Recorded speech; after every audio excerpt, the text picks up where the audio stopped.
kawan-kawan yang bisa on cam, saya lagi bisa minta untuk on cam seperti biasa. Ini transisi, jangan lupa semester depan kita sudah offline, nggak ada alasan lagi on cam, jaringan sinyal putus dan segala macam-macam, karena kita sudah langsung di depan kelas. Selamat sore Mbak Jati Safitri, senang rasanya bisa hadir di sini. Sehat, sehat Jat. Alhamdulillah sehat, Mas Iga. Baca sosial Terima mediamu, kasih sudah mengundang bekas ya. untuk join. Halo semuanya teman-teman, sehat selalu ya semuanya. Oke, Jati, ini kelas dasar-dasar jurnalistik. Jati udah tahu sih, sudah pernah kuliah juga ya. Cuman bedanya sekarang kelas dasar jurnalistik itu 2 SKS. Beda yang lain lagi, mahasiswanya 150 harusnya. Kalau dulu kan kita, aku lupa angkatan 99 berapa, cuman dulu angkatku cuma 40 orang sih. Iya, sama Mas, 99 cuma 45 kalau nggak 45 salah. ya. Ya, nggak nyampe 50 kita, cuma 40-an orang. Betul. Sekarang 3 kali lipat. You can imagine that. Kelas ini Seru banget ya, kalau jadi offline itu penuh banget kelasnya ya. makanya nggak kebayang sih, cuman kalau pas sudah offline saya udah nggak di sini sih kayaknya. Nah, itu dia. Jadi kehilangan semua dengan Mas Iga ya. Nggak sih, mereka bersyukur saya pergi, nggak dapat tugas banyak. Oke, ini ada angkatan 2021 jadi memang basic, jadi mereka memang baru mengenal dunia komunikasi sejak setahun yang lalu. Saya itulah kenapa mata kuliah dasar di ilmu komunikasi diajarkan pada semester-semester awal memang. Dan untuk materi hari ini dan materi penutup sebetulnya dari pertemuan satu semester ini adalah kami mengundang Mbak Jati untuk bisa memberikan pencerahan kepada teman-teman di komunikasi angkatan 2021 yang mengambil mata kuliah dasar jurnalistik ini. Bagaimana sih sebenarnya perkembangan? Mungkin mereka sesungguhnya bagian dari itu. Aktor utamanya kan generasi Z ya istilahnya, atau Y, saya lupa. Mereka bagian dari itu, cuma mungkin mereka belum menyadari kedepannya seperti apa. Nah, teman-teman juga perlu tahu Mbak Jati Safitri ini adalah Head of Digital Creative Content dari Medcom.id. Ini bagian dari Metro TV. 18 tahun pengalaman di dunia news video production. S2 di Inggris atau Belanda, saya lupa. S2 di UI, Belanda Oh, di ya, UI. short course. Iya, Belanda di short course ya. broadcast-nya di Belanda ya. Sama kabar terbarunya belum boleh saya buka ya. Iya, kabar terbarunya masih diskret. Masih diskret. Baik.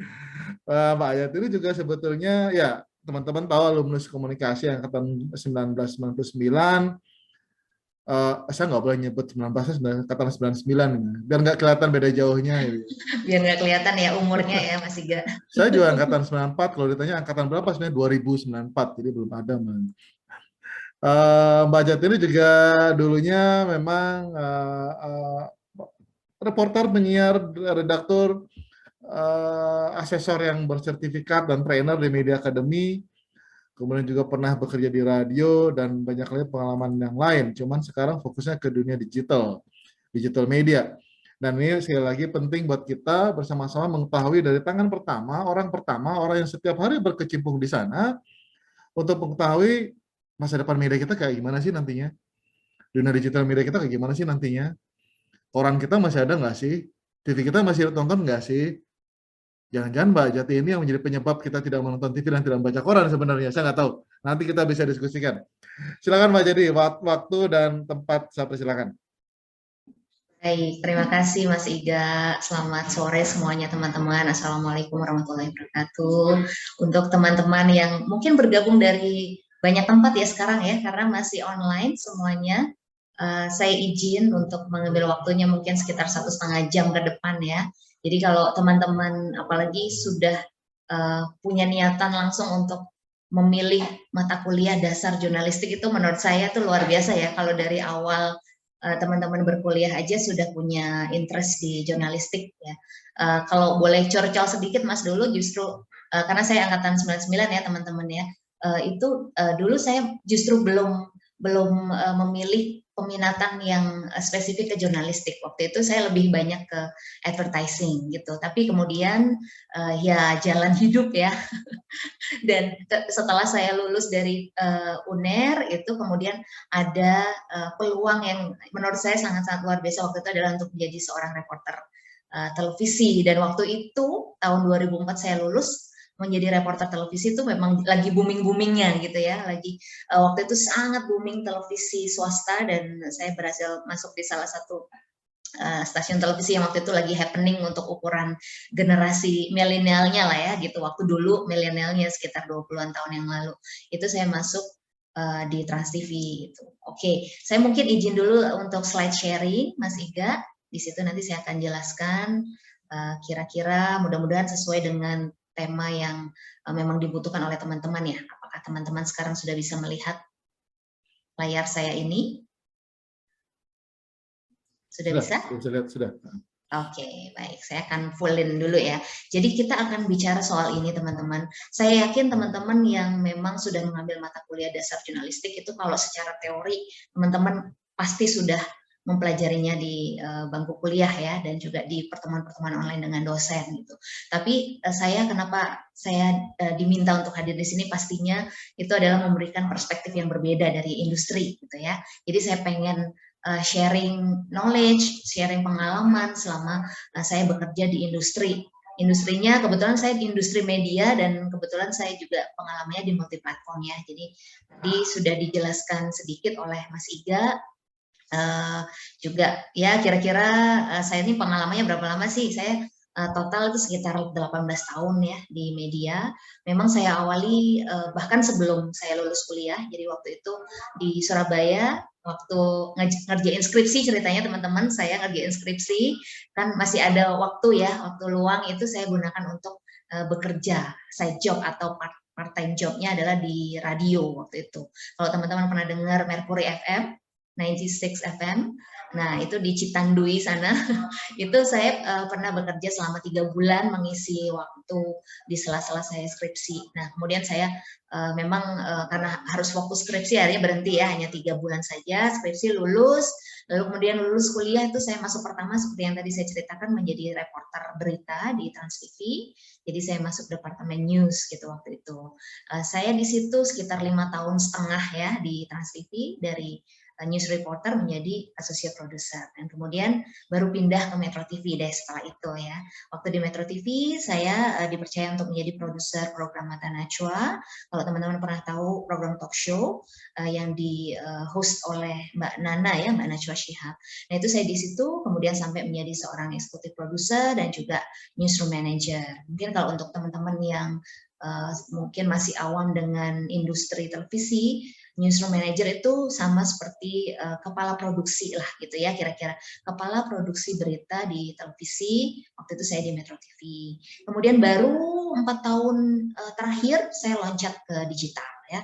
Nah karena Media Group Network ini tempat saya bekerja saat ini bernaung, MGN itu punya satu platform digital yang terbaru namanya medcom.id. Jadi saya diminta untuk ikut membesarkan entitas digital yang paling muda ini ya, namanya medcom.id sebagai Head of Digital Creative Content. Nah, pekerjaannya apa sih Head of Digital Creative Content itu teman-teman? Saya diminta untuk handle konten-konten kreatifnya. Jadi konten kreatif news ya, memang tetap di basisnya adalah journalism atau jurnalistik, tapi saya diminta untuk handle lebih ke video production-nya, terus creative production-nya gitu ya, social media management-nya. Jadi konten-konten yang terkait dengan creative production yang dibungkus dengan jurnalistik murni ini yang saya handle gitu di medcom.id. Itu teman-teman sekilas tentang saya, dan saya mau lanjutkan ya sesuai dengan tema hari ini. Nanti saya boleh disela langsung ya. Jadi kalau teman-teman merasa ada yang pengen ditanyain langsung, silakan aja, boleh raise hand atau mungkin dimoderasi oleh Mas Iga. Nanti saya akan jawab langsung. Jadi nggak harus menunggu sampai presentasi saya selesai karena memang slide-nya cukup banyak. Saya akan awali dengan statistik ya teman-teman. Karena ini mungkin tadi seperti yang saya share di awal, kalau kita bicara teori itu teman-teman pasti sudah dapat tuh di bangku kuliah ya. Tapi sekarang kita mau memetakan apa sih yang sedang terjadi. pola konsumsi media itu yang sekarang sedang terjadi di tahun 2022 itu seperti apa sih, gitu ya. Nah, saya izin sharing data dari Hootsuite ya. Hootsuite itu salah satu media riset media sosial di Singapura yang dia juga ada basic surveinya di Indonesia gitu. Nah, ini data yang Indonesia terakhir dikeluarkan di bulan Februari tahun 2022 ya. Mereka mengeluarkan survei ini memang setiap tahun. Nah, dari populasi Indonesia yang 270-an juta manusia itu gitu ya, itu 191 juta orang itu sudah pengguna sosial media aktif, teman-teman. Jadi ini yang kemudian nanti saya akan ceritakan ya betapa ini mempengaruhi sekali terhadap pola konsumsi media dan tentu saja kemudian mempengaruhi cara kami bekerja, gitu. Cara kami seorang jurnalis bekerja di media itu kemudian berubah karena ada perubahan pola viewing atau perubahan pola konsumsi media ini. Oke, berikutnya, nah ini yang mungkin perlu diperhatikan terutama untuk teman-teman yang bekerja di televisi ya. Saya sendiri punya background televisi, jadi melihat data ini tuh sebenarnya saya juga agak deg-degan, sedih gitu ya. Khawatir gitu apa yang akan terjadi dengan TV nanti gitu ya. Kalau kata orang TV sedang mengalami masa sunsetnya gitu ya, dan apalagi perubahan digital, teknologi digital yang kemudian sangat berubah sangat cepat itu juga membuat pola konsumsi berubah. Nah ini yang perlu diperhatikan teman-teman adalah yang saya kotakin ini ya di tengah ya. Jadi itu ada time spent watching television. Padahal data ini adalah watching TV-nya nggak cuma broadcast loh yang di layar datar di rumah teman-teman semua gitu ya, tapi juga by streaming. Padahal sudah ada data streamingnya juga nih masuk di sini ya. Ternyata orang yang disurvei oleh Hootsuite ini menyatakan bahwa dalam satu hari itu mereka hanya menonton televisi baik dalam bentuk streaming atau lewat layar datar ya, itu 2 jam 50 menit saja. Sementara mereka menghabiskan waktu untuk browsing sosial media, ya, menggunakan sosial media itu lebih lama gitu. Sehari bisa 3 jam 17 menit. Artinya kan ada selisih 1 jam nih ya. Ternyata mereka lebih prefer untuk mengakses sosial media. Nah ini yang perlu kita perhatikan juga dan nanti akan mempengaruhi semua proses produksi kita juga. Oke, ini ada data juga most used social media platform. Jadi kalau tadi mereka ternyata lebih banyak menghabiskan waktu mereka untuk mengakses sosial media, ini mungkin teman-teman di sini juga adalah aktornya gitu ya. Teman-teman yang ada di ruang Zoom ini mungkin adalah teman-teman lah yang membuat kemudian sejarah ini berganti gitu, yang dari tadinya saya bilang tahun 2004 tuh saya masuk TV tuh saya dengan kebanggaan luar biasa gitu ya. Betapa masuk ke sebuah stasiun televisi swasta nasional itu adalah wow, waktu itu tuh benar-benar keren gitu loh ya. Tapi sekarang udah TV tuh udah mulai kayak ya masuk TV jadi nggak keren gitu. Benar-benar jadi kayak saya bahkan menemui ada salah seorang aplikan ya, aplikasi yang mengirimkan aplikasi untuk menjadi karyawan itu dia lebih memilih untuk masuk ke digital daripada ke TV untuk saat ini ya. Jadi bahkan dari situ aja itu bisa terlihat bahwa memang preferensinya udah mulai berubah nih, termasuk preferensi karir ya mungkin ya, karena teknologi digital yang begitu berubah dan merubah pola konsumsi, kemudian merubah juga produknya ya, produk jurnalistiknya, dan membuat teman-teman juga kemungkinan juga melihatnya sebagai sebuah potensi baru gitu kira-kira. Nah ini sama nih datanya juga most used social media platform. Wah ini pertama adalah WhatsApp ya. WhatsApp itu sebenarnya messaging service ya, tapi teman-teman banyak menggunakan WhatsApp itu untuk berbagi informasi. Gitu. Nah ini kaitannya dengan jurnalistik sekali lagi teman-teman. Berarti platform yang ada saya kotakin ini ada 6 platform utama ya. Itu adalah platform yang digunakan oleh audiens kita untuk berbagi informasi. Gitu. Jadi kalau kaitannya sama jurnalistik ya ini yang harus kita pantengin sama-sama nih ya. Pertama WhatsApp, kedua Instagram, ketiga Facebook, keempat TikTok, kelima Telegram, dan keenam Twitter. Jadi 6 platform ini yang kemudian menjadi perhatian utama juga untuk kami yang bekerja di media konvensional gitu. Untuk kemudian kami menjadi tahu, oh ternyata audiens kita tuh larinya ke sana ya gitu sekarang. Jadi ini yang perlu kita adaptasi lagi nih dari proses produksinya kita gitu. Oke, Berikutnya, selama pandemi, teman-teman sudah mengalami lebih dari 2 tahun pandemi ya, itu juga kemudian ada banyak riset yang hasilnya itu bisa kita tebak ya, karena banyak teman-teman yang mungkin PW gitu ya, PW itu istilahnya posisi wena gitu ya, di rumah aja mager gitu ya. Saya nggak tahu juga apakah kemudian ya karena teman-teman bisa mengakses perkuliahan dari mana saja kan, relatively dari mana aja, bahkan mungkin dari toilet pun bisa gitu ya istilahnya. Jadi PW-nya itu loh, dari situ ketahuan nih ternyata benar hasil surveinya adalah yang sangat dibutuhkan oleh audiens kita di saat pandemi itu adalah hiburan sebenarnya, entertainment. Jadi berita itu masih nomor 2 ya. Jadi ini kalau kita bicara soal konsumsinya, apa yang mereka butuhkan nih, apa yang audiens kita butuhkan.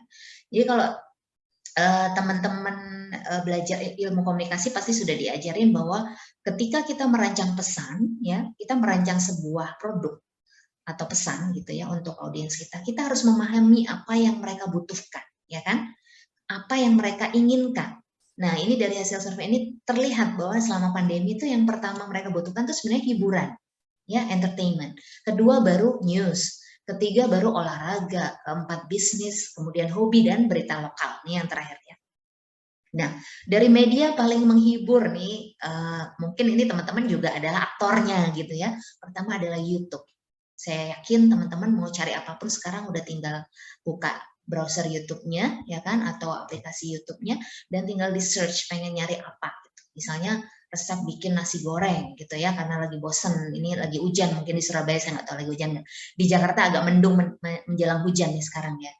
Nah, itu semuanya diakses melalui sosial media.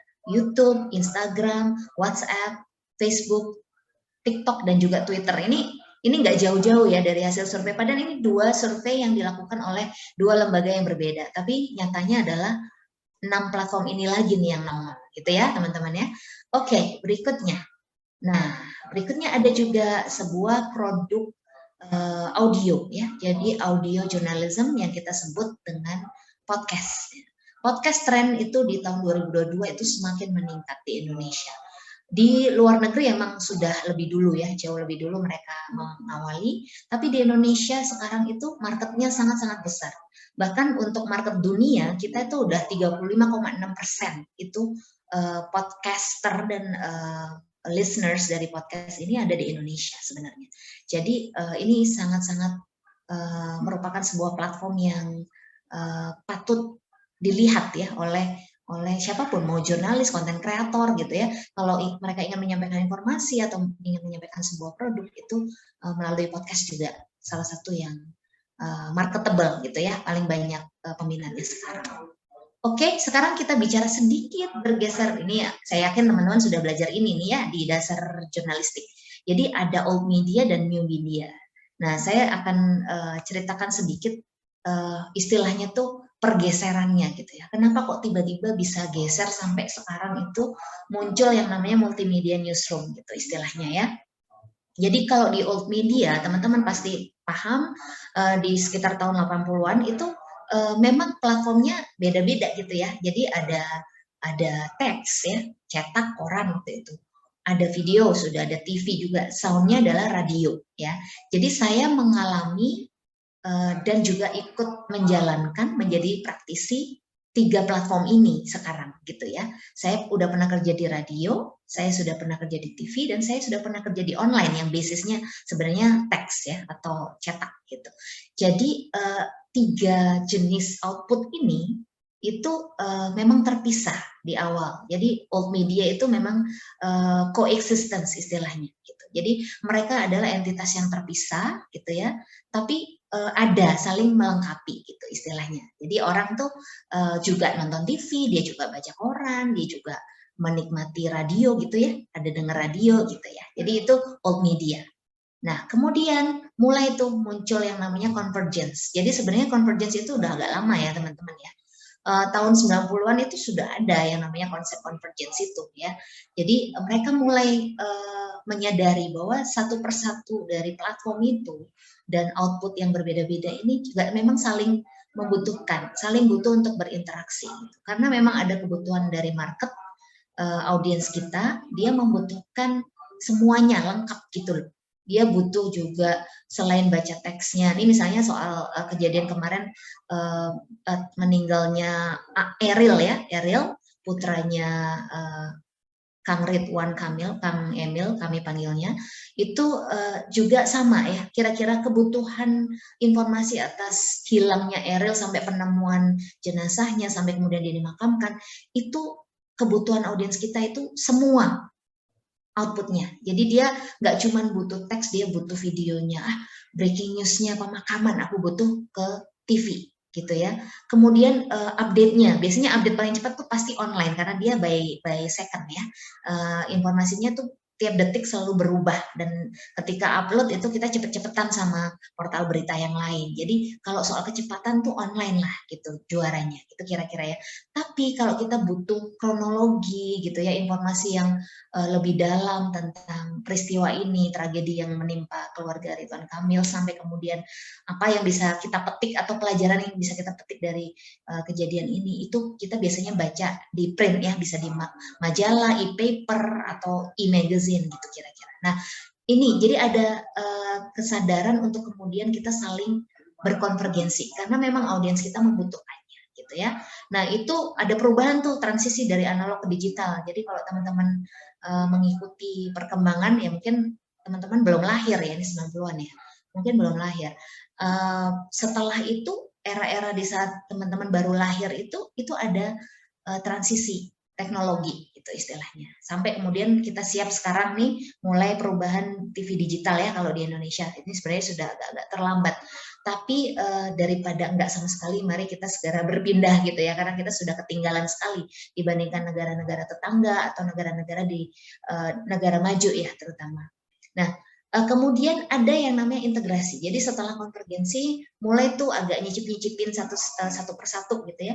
Yang anak print mulai belajar broadcast, anak broadcast mulai belajar online, anak online belajar TV juga gitu ya. Nah, kemudian ada yang namanya makin lama makin solid gitu ya. Mereka mulai saling mengenali platform masing-masing dan saling belajar skill masing-masing. Kemudian mereka menciptakan yang namanya multimedia newsroom gitu. Jadi di awal-awal 2000-an mulai itu awal banyak banget sosial media platform yang muncul ya. Itu kemudian bersinergi langsung tuh antara platform media konvensional dengan platform media digital, termasuk di dalamnya adalah perkembangan sosial media. Jadi kemudian ada yang namanya multimedia newsroom. Itu teman-teman. Nah, ini contohnya Converge menuju multimedia newsroom ya. Ini foto yang saya tampilkan adalah foto asli dari newsroom kami di Metro TV. Ya, dan ketika teman-teman, misalnya teman-teman nanti main ya, berkesempatan untuk main ke Jakarta dan mau main untuk melihat newsroomnya Metro TV, nanti teman-teman akan lihat ini kita sedang dalam proses transisi konvergensi juga gitu ya. Tidak mudah memang mengkonvergensikan antar platform, apalagi platformnya nih tergolong yang platform yang tua gitu ya istilahnya. Kalau di kita di satu grup itu kami punya namanya Media Indonesia. Kalau teman-teman pernah baca koran cetak namanya Media Indonesia, usianya udah 50 jelang 52 tahun gitu ya, udah old gitu ya. Kemudian TV Metro TV itu aja udah hampir 22 tahun ini gitu. Jadi cukup old juga, cukup mature lah gitu, 22 tahun itu sudah mau kerja istilahnya kalau orang ya. Nah, kemudian yang paling mudah dalam platform-platform digital, dan platform digital kami banyak sekali, itu ya, ada beberapa, tidak hanya Medcom ID.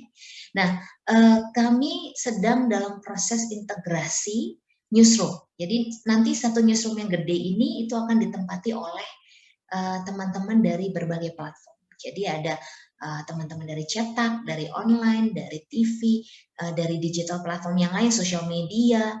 Ada juga yang namanya istilah kami di sini tuh digital hub ya. Kami tuh punya hub khusus untuk semua output digital kami gitu. Nah, itu akan menjadi satu newsroom yang sama gitu. Itu yang namanya istilahnya integrated newsroom atau converged newsroom ya, teman-teman.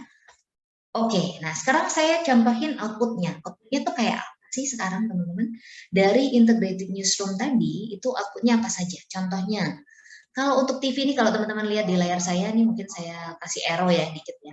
Live TV. Nah, kalau teman-teman klik ini ya, kalau teman-teman sekarang buka medcom.id, mau di aplikasi ataupun di browser ya, itu teman-teman akan menemukan button ini, namanya button Live TV. ya, button live TV. Nah, button live TV ini teman-teman kalau klik itu teman-teman bisa menonton televisi secara langsung.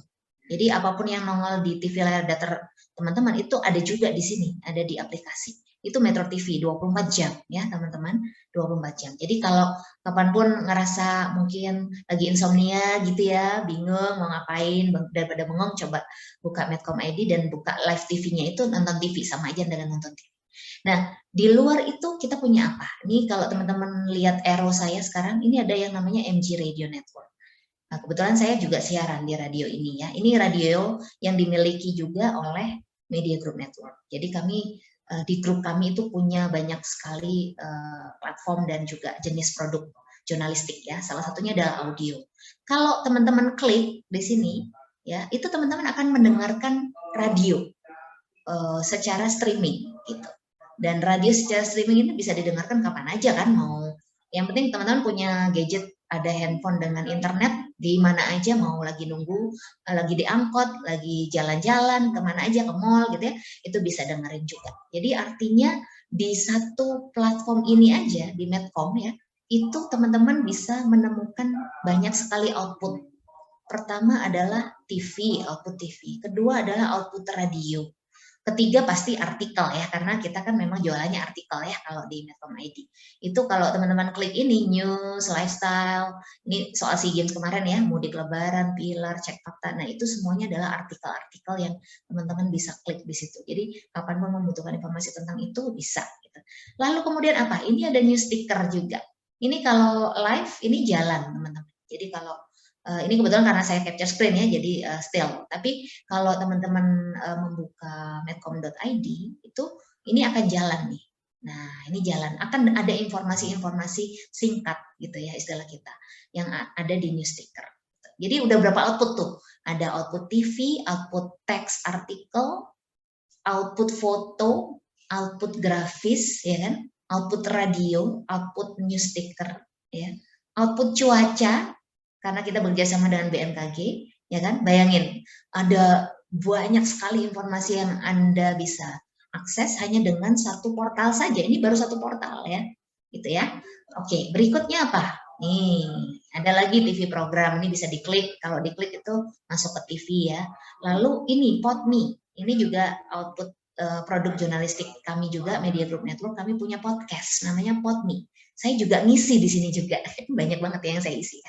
Saya juga podcaster juga teman-teman. Nah ini kalau teman-teman buka klik PodMe itu akan ada output audio podcast kita gitu. Bedanya radio MG Radio Network dengan PodMe, kalau MG Radio Network itu lebih ke hard news. Ya, teman-teman pasti belajar hard news kan dan soft news kalau di dasar jurnalistik. Nah, kalau di PodMe itu podcastnya lebih ke entertainment, lebih yang relax gitu ya, soft news gitu. Di sini ada soal Deddy Corbuzier ya contohnya. Nah, jadi sudah berapa banyak output tadi? Banyak sekali output jurnalistik ya teman-teman. Jadi jangan hanya melihat output yang teman-teman lihat selama ini hanya TV, radio gitu ya, sama teks artikel saja. Tapi banyak sekali output yang bisa kita kerjakan. Ini masih banyak yang lain ya. Tapi kira-kira itu yang selama ini kita kerjakan. Nanti masih banyak output yang lain yang saya juga mau ngasih contoh ke teman-teman ya. Tapi sebelumnya kita akan bicara lagi soal apa yang sedang trending. Jadi kembali lagi soal gimana caranya kita meng-create news ya. Jadi bagaimana mendeliver news itu, menyampaikannya dengan atraktif gitu ya, supaya orang itu mau mengakses berita. Karena gini loh, kalau menurut saya ya, udah capek-capek kita kirim reporter ke lapangan sama kameramen ya, bahkan kadang-kadang mereka itu turun ke lapangan itu ya sama lah kayak dulu saya turun ke lapangan itu kami mempertaruhkan nyawa kita juga kalau pas lagi ada bencana misalnya ya atau ada tragedi gitu ya. Sudah capek-capek turun ke lapangan, tapi kalau berita yang kita buat, kita bikin PVC atau stand up, udah diedit demikian rapi gitu ya, dan dipublish itu nggak ada yang nonton, nggak ada yang baca, itu kita sedih banget gitu ya, sedih banget. Jadi kenapa kemudian harus ada terobosan untuk kita tuh menyampaikan berita gitu ya. Jadi berita tuh ya nggak cuman ya udah apa adanya berita tuh kita taruh begitu aja gitu ya. Tapi ada kreativitasnya untuk kemudian mendeliver sebuah berita. Jadi ini kita kemudian loncat sedikit ke packaging gitu ya. Jadi soal inti atau substansi beritanya itu tidak lepas ya. Teman-teman pasti sudah diajarin yang namanya prinsip dasar jurnalistik, pasti sudah diajarin yang namanya news value ya. Itu sangat basic di jurnalistik. Itu tidak kita lepaskan. Jadi kita selalu berpedoman pada prinsip-prinsip dasar jurnalistik, kode etik jurnalistik, ada kalau di TV itu ada pedoman perilaku penyiaran ya, P3SPS. Jadi ada aturan mainnya ya. Itu bedanya kita dengan konten kreator seperti Deddy Corbuzier. Mohon maaf ya Om Deddy. Kita berbeda gitu. Jadi kami punya tidak sembarang orang bisa menjadi jurnalis ya. Kita harus wartawan tuh harus tersertifikasi ya. Kemudian mereka juga melalui proses training yang tidak sebentar gitu ya untuk turun ke lapangan, menghadirkan sebuah informasi. Saya ingat banget dulu waktu saya masih baru nyemplung jadi wartawan tuh 3 bulan pertama saya nggak boleh pakai nama saya di laporan berita saya, nggak boleh. Karena apa? Setiap pemberitaan itu punya pertanggungjawaban gitu. Jadi mau satu artikel yang saya buat atau satu produk televisi package berita yang saya buat itu ada pertanggungjawabannya gitu. Jadi kalau saya masih magang, itu nama saya nggak boleh dimasukin ke dalam situ. Karena itu produknya anak magang yang baru 3 bulan turun ke lapangan sebagai reporter itu harus diseleksi lagi, diedit lagi oleh si editornya, produsernya, redaktur ya kalau di online gitu ya, kalau di TV produser gitu. Dan kemudian disesuaikan lagi apakah ini sudah memenuhi kaidah prinsip dasar jurnalistik atau belum, sudah memenuhi standar verifikasi atau belum. Pertanyaannya itu sudah berbobot atau belum gitu ya, sudah berhasil mengulik jawaban yang memang kita tuju atau belum, sudah menyampaikan angle yang memang kita tuju atau belum gitu. Jadi mohon maaf ya Om Deddy Corbuzier, kami bekerja memang lebih banyak step by stepnya gitu ya. Jadi memang kalau banyak mungkin konten kreator berbicara sekarang kenapa orang kemudian ya udah orang bikin seadanya aja ditonton orang bisa monetize gitu kan ya. Kenapa kita harus repot-repot turun ke lapangan, verifikasi, terus wawancara orang gitu ya. Belum lagi kalau kita dapat ancaman ya ketika kita mau wawancara orang yang tidak menginginkan beritanya diliput gitu ya dan lain sebagainya. Banyaklah tantangan di lapangan gitu ya sebagai jurnalis. Apa yang membedakan kita dengan konten kreator teman-teman? Itu adalah proses verifikasi itu gitu. Jadi ketika kita memverifikasi sebuah informasi apakah itu fakta atau tidak gitu ya, itu adalah value-nya ya, value dari jurnalisme itu yang tidak bisa digantikan oleh konten kreator manapun gitu. Jadi itu yang prinsip dasar jurnalistik yang perlu kita pegang. Tapi bahwa yes, kita belajar dari konten kreator seperti Om Deddy Corbuzier, caranya mengemas sesuatu supaya orang tuh mau nonton, orang tuh mau baca, orang mau mengkonsumsi gitu ya. Jadi prinsip kalau saya ya berpendapat sebagai jurnalis yang agak lama lah ya gitu ya nyemplung, itu menurut saya memang kualitas jurnalistiknya itu tidak boleh apa istilahnya luntur ya, nggak boleh gitu. Sama sekali tidak boleh luntur. Tapi kita juga harus bisa memikirkan packaging yang tepat untuk menyampaikan berita ini. Seperti apa cara kita mengemasnya supaya orang itu mau nonton informasi kita, mau membaca pesan-pesan yang kita buat gitu. Supaya apa ya? Karena kita fungsinya pers kan juga memang salah satunya untuk watchdog gitu ya. Kita ingin supaya masyarakat tahu, publik tahu bahwa ini pemerintahan sudah berjalan dengan benar atau ini ada yang perlu kita kritisi gitu ya.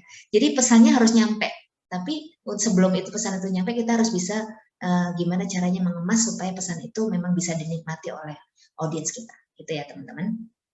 Nah, salah satu yang kita perhatikan sekarang itu adalah what is trending ini, gitu. Jadi di saat kita melakukan yang namanya rapat editorial, ya kita selalu bikin yang namanya editorial meeting ya. Editorial meeting itu selain menentukan topik yang menurut kita punya news value ya untuk kita publish di media kita, itu kita juga sekarang melengkapinya dengan menggunakan indikator trending juga gitu ya. Jadi selain news value atau agenda setting yang sudah ditetapkan oleh produksi berita itu tadi ya, mau itu manajernya, eksekutif produsernya kalau di TV ya, redaktur pelaksana, redaktur kalau dicetak gitu ya.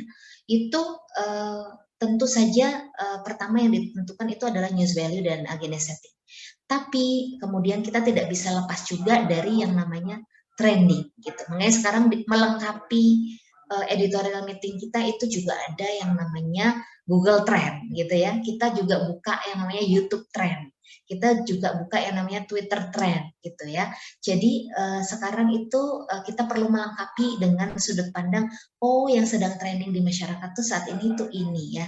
Gimana caranya informasi kita ya, berita yang sudah kita istilahnya kita olah sedemikian rupa dari kita turun ke lapangan tadi ya sampai kemudian kita publish ke media kita, itu bisa dinikmati oleh orang, bisa nyantol di keywordnya Google gitu istilahnya ya, karena kalau nggak nyantol di Google itu orang nggak bisa menemukan berita kita gitu. Ini kalau kita bicara soal digital platform ya sekarang ya, online gitu. Jadi mau berita artikelnya yang dibuat oleh tim Medcom itu bagus sekali, saya bisa jamin. Secara kelengkapan berita 5W1H, kedalaman, informasi, wawancara eksklusif itu dapat bagus. Tapi kalau nggak nyantol di Google itu percuma sekali. Jadi nggak ada orang yang tahu bahwa ada artikel sebagus itu di Medcom. Gitu ya. Jadi kenapa kemudian kita tuh harus mengcombine, tadi kita belajar kalau dari sudut pandang jurnalistiknya, ya jurnalisme konvensional itu ada pakem-pakemnya, ya ada aturan-aturan mainnya. Tapi karena kita tuh mengkawinkan dengan teknologi ya, karena online itu kan tidak mau kita harus istilahnya tuh bekerja dengan teknologi kan, gitu ya. Jadi kita harus mengenali fitur-fitur teknologi apa nih yang harus kita pelajari supaya berita-berita jurnalistik yang bagus itu tadi itu bisa kita showcase di yang teknologi tadi gitu. Supaya apa? Bisa dikonsumsi oleh lebih banyak orang lagi. Jadi kalau di online sekarang kita bekerja sama dengan tim IT juga, jadi nggak cukup hanya tim redaksi ya.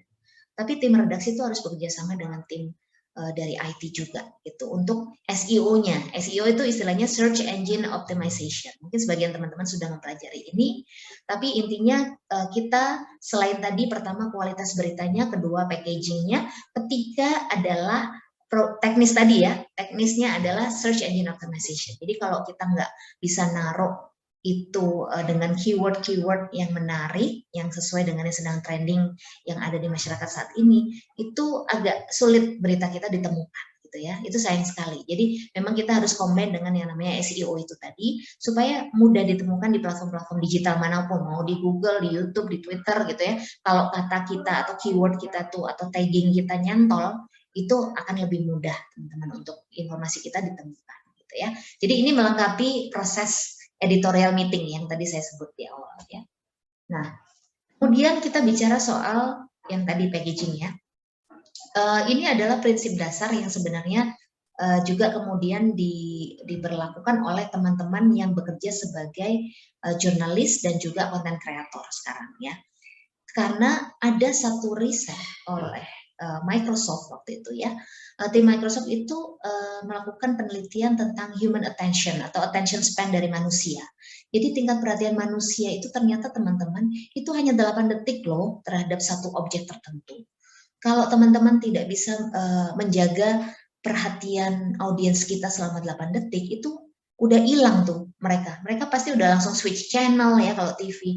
Mereka udah klik portal berita yang lain karena mereka nggak tertarik gitu. Dalam waktu 8 detik kita harus bisa memenangkan pertempuran itu teman-teman. Tapi kalau kita nggak berhasil ya itu mereka udah langsung hilang pergi ke tempat lain gitu ya. Jadi yang perlu diingat adalah 8 detik pertama ini. Bahkan ikan emas aja itu 9 detik, 1 detik lebih lama daripada manusia. Nah karena kita adalah jurnalis yang memproduksi berita untuk dikonsumsi oleh manusia ya kan, jadi kita harus mempelajari juga attention span-nya manusia gitu, supaya kita jadi tahu oh ternyata manusia itu tingkat perhatian manusia terhadap sebuah objek itu hanya 8 detik, maka kita harus bisa ya attract viewers atau attract audience itu di 8 detik pertama itu. Kalau di TV maka gambar yang terbaik, video yang terbaik itu harus ditaruh di depan gitu. Itu kenapa kemudian menjadi ya mungkin hitungannya teaser ya gitu ya. Jadi orang itu kemudian tertarik untuk paling tidak bertahan aja dulu gitu. Jangan switch channel, jangan ganti remote gitu, jangan klik remote-nya. Jangan klik kalau di portal berita gitu. Jangan klik di tempat lain, jangan scroll down. Karena minimal untuk mempertahankan perhatian mereka di 8 detik pertama itu dengan meletakkan hal-hal yang paling menarik di depan. Itu kemudian menjadi sesuatu yang kita perlu pelajari nih sekarang sebagai jurnalis gitu ya. Nah, jadi kalau di teks, artikel, maka yang paling penting adalah judul dan juga teras berita. Itu yang paling penting. Jadi judul, teras berita itu paling penting supaya mereka mau bertahan 8 detik pertama aja. Pas mereka baca itu kan cuma berapa detik tuh biasanya ya teman-teman kalau baca artikel kan kadang ada yang baca judulnya doang langsung diganti gitu ya. Nah ini kalau pengen supaya mereka membaca sampai akhir, maka kita harus bisa naruh di judul dan teras beritanya itu harus bagus, semenarik mungkin untuk mereka kemudian bisa mau bertahan untuk baca yang berikutnya. Oke, ini berlaku juga untuk yang lain. Kalau produknya adalah audio, seperti podcast atau radio, gitu ya, itu kita harus bisa menangkap mereka di 8 detik pertama itu.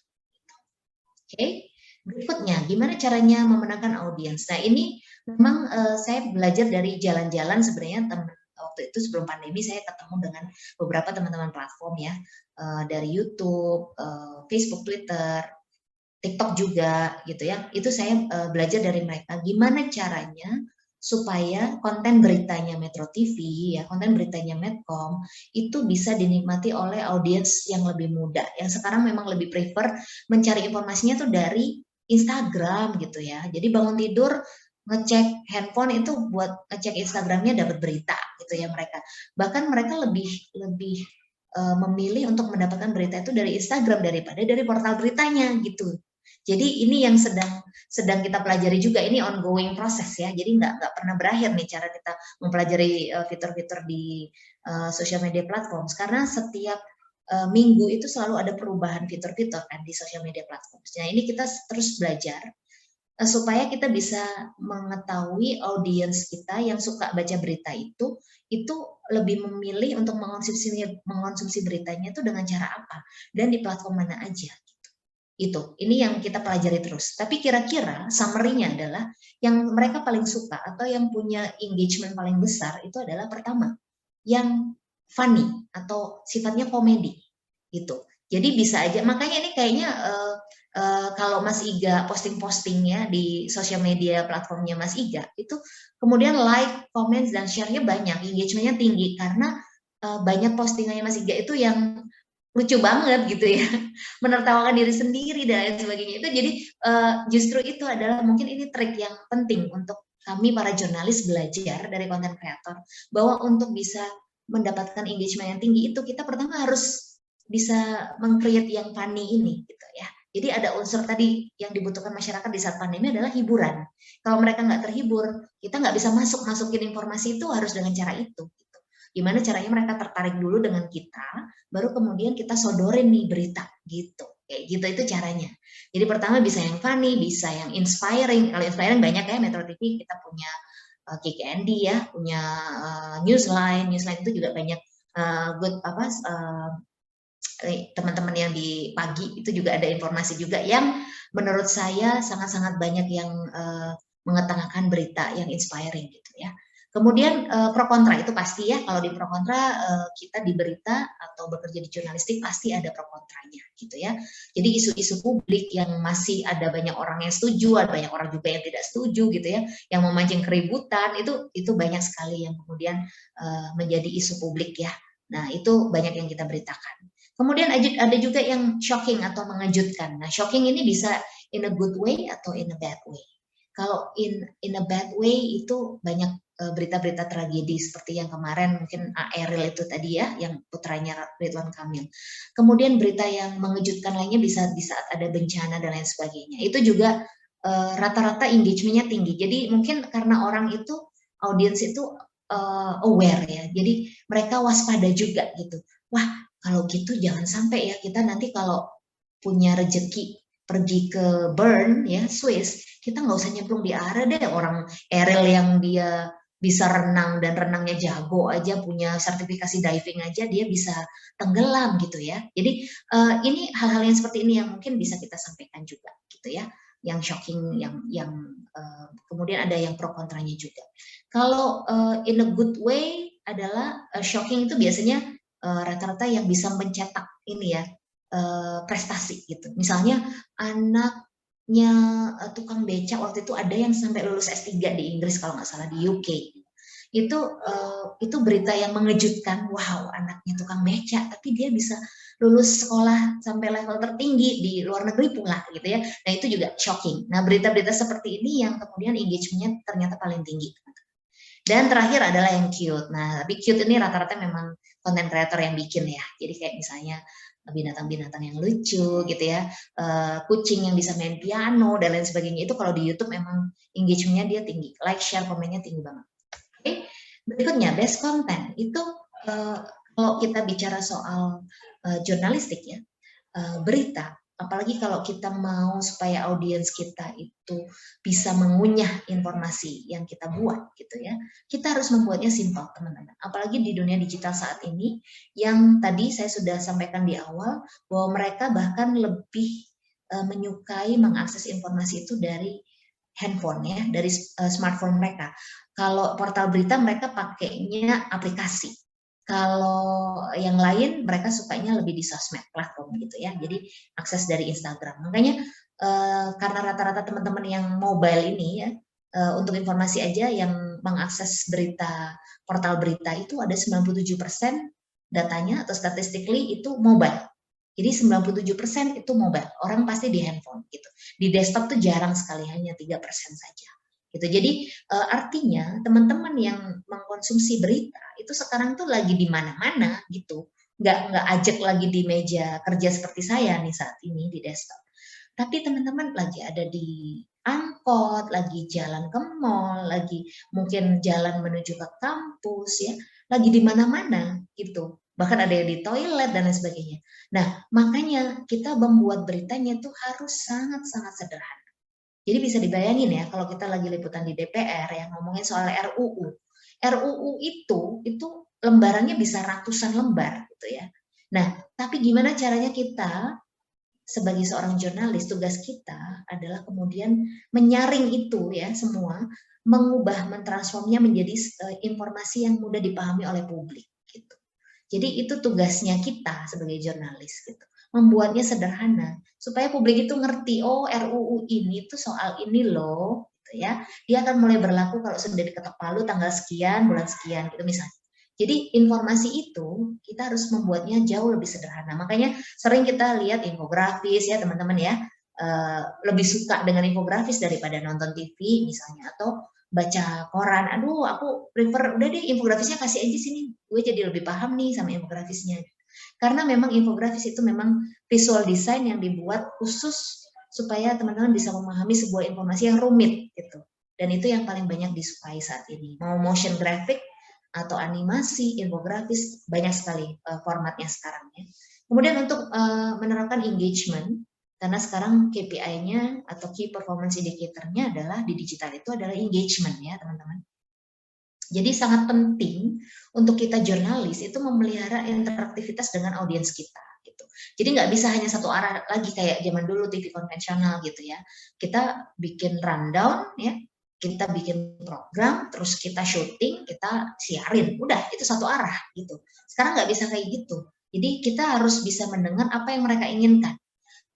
Dua arahnya atau interaktivitasnya itu bisa di penelpon misalnya, itu tapi zaman dulu banget ya penelponnya, atau interaktivitas yang ada di sosial media gitu. Jadi kita sebagai media konvensional kita punya social media accounts kan gitu. Jadi kita harapkan followers dan subscribers kita itu adalah audiens kita juga di TV gitu. Nah, kita harapkan feedback dari mereka gitu. Ketika mereka menonton berita ini atau membaca berita ini di social media platform kita, apa reaksi mereka? Apakah mereka menyukainya? Apa mereka tidak menyukainya? Apakah mereka memprotesnya? Gitu. Harusnya bukan ini dong beritanya, ini bukan sekelas Medcom nih gitu ya misalnya. Itu adalah interaktivitas yang kita harapkan dari mereka gitu. Jadi kita udah nggak bisa lagi searah lagi teman-teman. Ini perkembangan teknologi digital yang demikian rapid ini kita manfaatkan untuk itu. Kita berkomunikasi dengan audiens kita gitu. Jadi kita bisa sesekali bikin kuis lah gitu ya. Kuis menjelang pemilu 2024. Siapakah kira-kira yang akan menjadi presiden di 2024 misalnya gitu ya. Bikin polling, kasih hadiah receh-receh gitu ya. Saldo GoPay, OVO 50.000 gitu ya. Orang udah banyak yang ikut. Nah, itu adalah salah satu bentuk untuk kita menjaga interaktivitas atau engagement dengan audiens kita gitu. Oke, sekarang kita berikutnya lanjut ke caption. Ini kalau ada pertanyaan boleh langsung dijeda ya teman-teman, atau teman-teman boleh raise hand atau boleh dimoderasi oleh Mas Iga juga ya. Oke, aku lanjutkan kalau belum ada yang ditanyakan. Gimana caranya captions? Karena memang sekarang caption tuh relatif harus lebih pendek tapi ngena gitu ya. Karena sekali lagi kita sedang berbicara tentang integrated newsroom ya. Integrated newsroom yang outputnya itu multi platform gitu. Nah, kalau kita bicara tentang caption atau description atau naskah ya, istilah kita zaman dulu naskah gitu ya. Naskah beritanya gimana nih, teks artikelnya atau naskah TV-nya, naskah radionya gitu ya. Nah, sekarang itu kita pakai istilahnya caption gitu ya, deskripsi gitu. Kira-kira yang ingin kita sampaikan ke mereka tuh apa? Sekali lagi prinsipnya adalah ketika di digital mereka mengaksesnya 97% mobile, maka yang kita harus berikan ke mereka adalah singkat, ya, singkat, padat, jelas, berisi, gitu. Gimana caranya? Pertama adalah kita taruh headline-nya, yaitu biasanya memang di judul. Kalau kita taruh di social media caption atau description, itu kita kasih judul yang menarik. Judulnya bisa di videonya, ya, bisa di opening videonya atau di awal posternya gitu, misalnya ada poster gitu atau motion gitu ya. Bisa juga ditaruh di deskripsi yang sifatnya caption di bawah, di kolom komentar, itu juga bisa ya. Kemudian kita masukkan konten. Kalau konten teman-teman pasti di dasar jurnalistik pasti sudah belajar 5W1H itu nggak boleh kurang ya. Nggak boleh ada yang kurang satu elemen pun gitu. Itu kontennya teman-teman masukin sebagai detail, istilah saya details. Jadi detailsnya itu harus dimasukkan dalam caption itu. Dan terakhir, karena kita bicara soal interaktivitas, kita harus kasih conclusion, karena kadang-kadang ada loh pembaca kita itu yang nggak ngerti maksudnya apa sih gitu kan, karena kita tuh berbicara dengan orang yang punya level pendidikan yang mungkin stratanya beda-beda gitu ya. Kita harus bisa berkomunikasi atau menyampaikan informasi itu untuk orang-orang yang mungkin cuma lulus SMP, ya. Ada yang lulus SMA, ada yang mungkin yang ada diploma, ada yang lulus S1, S2, S3 gitu. Tapi kita harus berlakukan sama gitu, karena audiens kita itu harus bisa memahami apa yang kita sampaikan. Gitu. Jadi teman-teman perlu memberikan yang namanya conclusion atau kesimpulannya apa sih, apa yang bisa kita tarik dari informasi ini. Kemudian baru untuk urusan interaktivitasnya kita kasih yang namanya teaser menuju ke engagement itu tadi. Misalnya makanya kalau teman-teman sering baca di social media accounts portal berita ya, atau mungkin social medianya televisi gitu ya, itu banyak juga yang miminnya itu kemudian bertanya gitu, apakah kalian setuju dengan rancangan undang-undang ini gitu misalnya. Itu juga kadang-kadang ditanyain gitu di bawah. Nah, baru tuh di bawah banyak banget tuh di kolom komentar orang pro kontra, nggak setuju Min karena ini, yang ini setuju. Nah, itu merupakan satu bentuk interaktivitas dan mungkin bisa dibilang itu polling sederhana. Polling sederhana yang bisa kita taruh juga di TV lagi gitu. Ketika kita bikin talk show di TV, kita mengundang narasumber yang prominent di situ gitu ya. Kita ajukan pertanyaan dari netizen. Ini ada netizen A, rumahnya di Bekasi, Jawa Barat, dia tidak setuju terhadap RUU ini karena alasan ini. Menurut Bapak dan Ibu seperti apa misalnya narasumbernya gitu. Nah, jadi ini bagian dari interaktivitas itu tadi. Nah, saya mau memperkenalkan yang lain lagi, tapi ini mungkin akan banyak ya. Tapi kira-kira ini yang kita merancang. Jadi teman-teman di platform atau media lain nih sudah banyak yang mencoba news game ya. Jadi ini salah satu output juga jurnalistik, tetap jurnalistik ya, lagi-lagi koridornya adalah jurnalistik, tapi packagingnya aja, jadi kemasannya aja yang tidak konvensional gitu ya, istilah kita tidak konvensional. Karena apa? Karena teman-teman sekali lagi ini masih balik ke data yang tadi saya sampaikan di awal, bahwa ada perubahan pola konsumsi media. Dan kita mau beradaptasi. Jurnalis itu harus belajar untuk menyampaikan pesan dengan lebih kreatif supaya audiens itu bisa memahami informasi dan berita kita dengan benar, gitu ya. Makanya ada yang muncul yang namanya news game, gitu ya. Jadi awalnya kan karena format berita tradisional tuh udah banyak ditinggalkan oleh orang, sekarang mungkin yang baca koran udah sangat-sangat sedikit, gitu ya.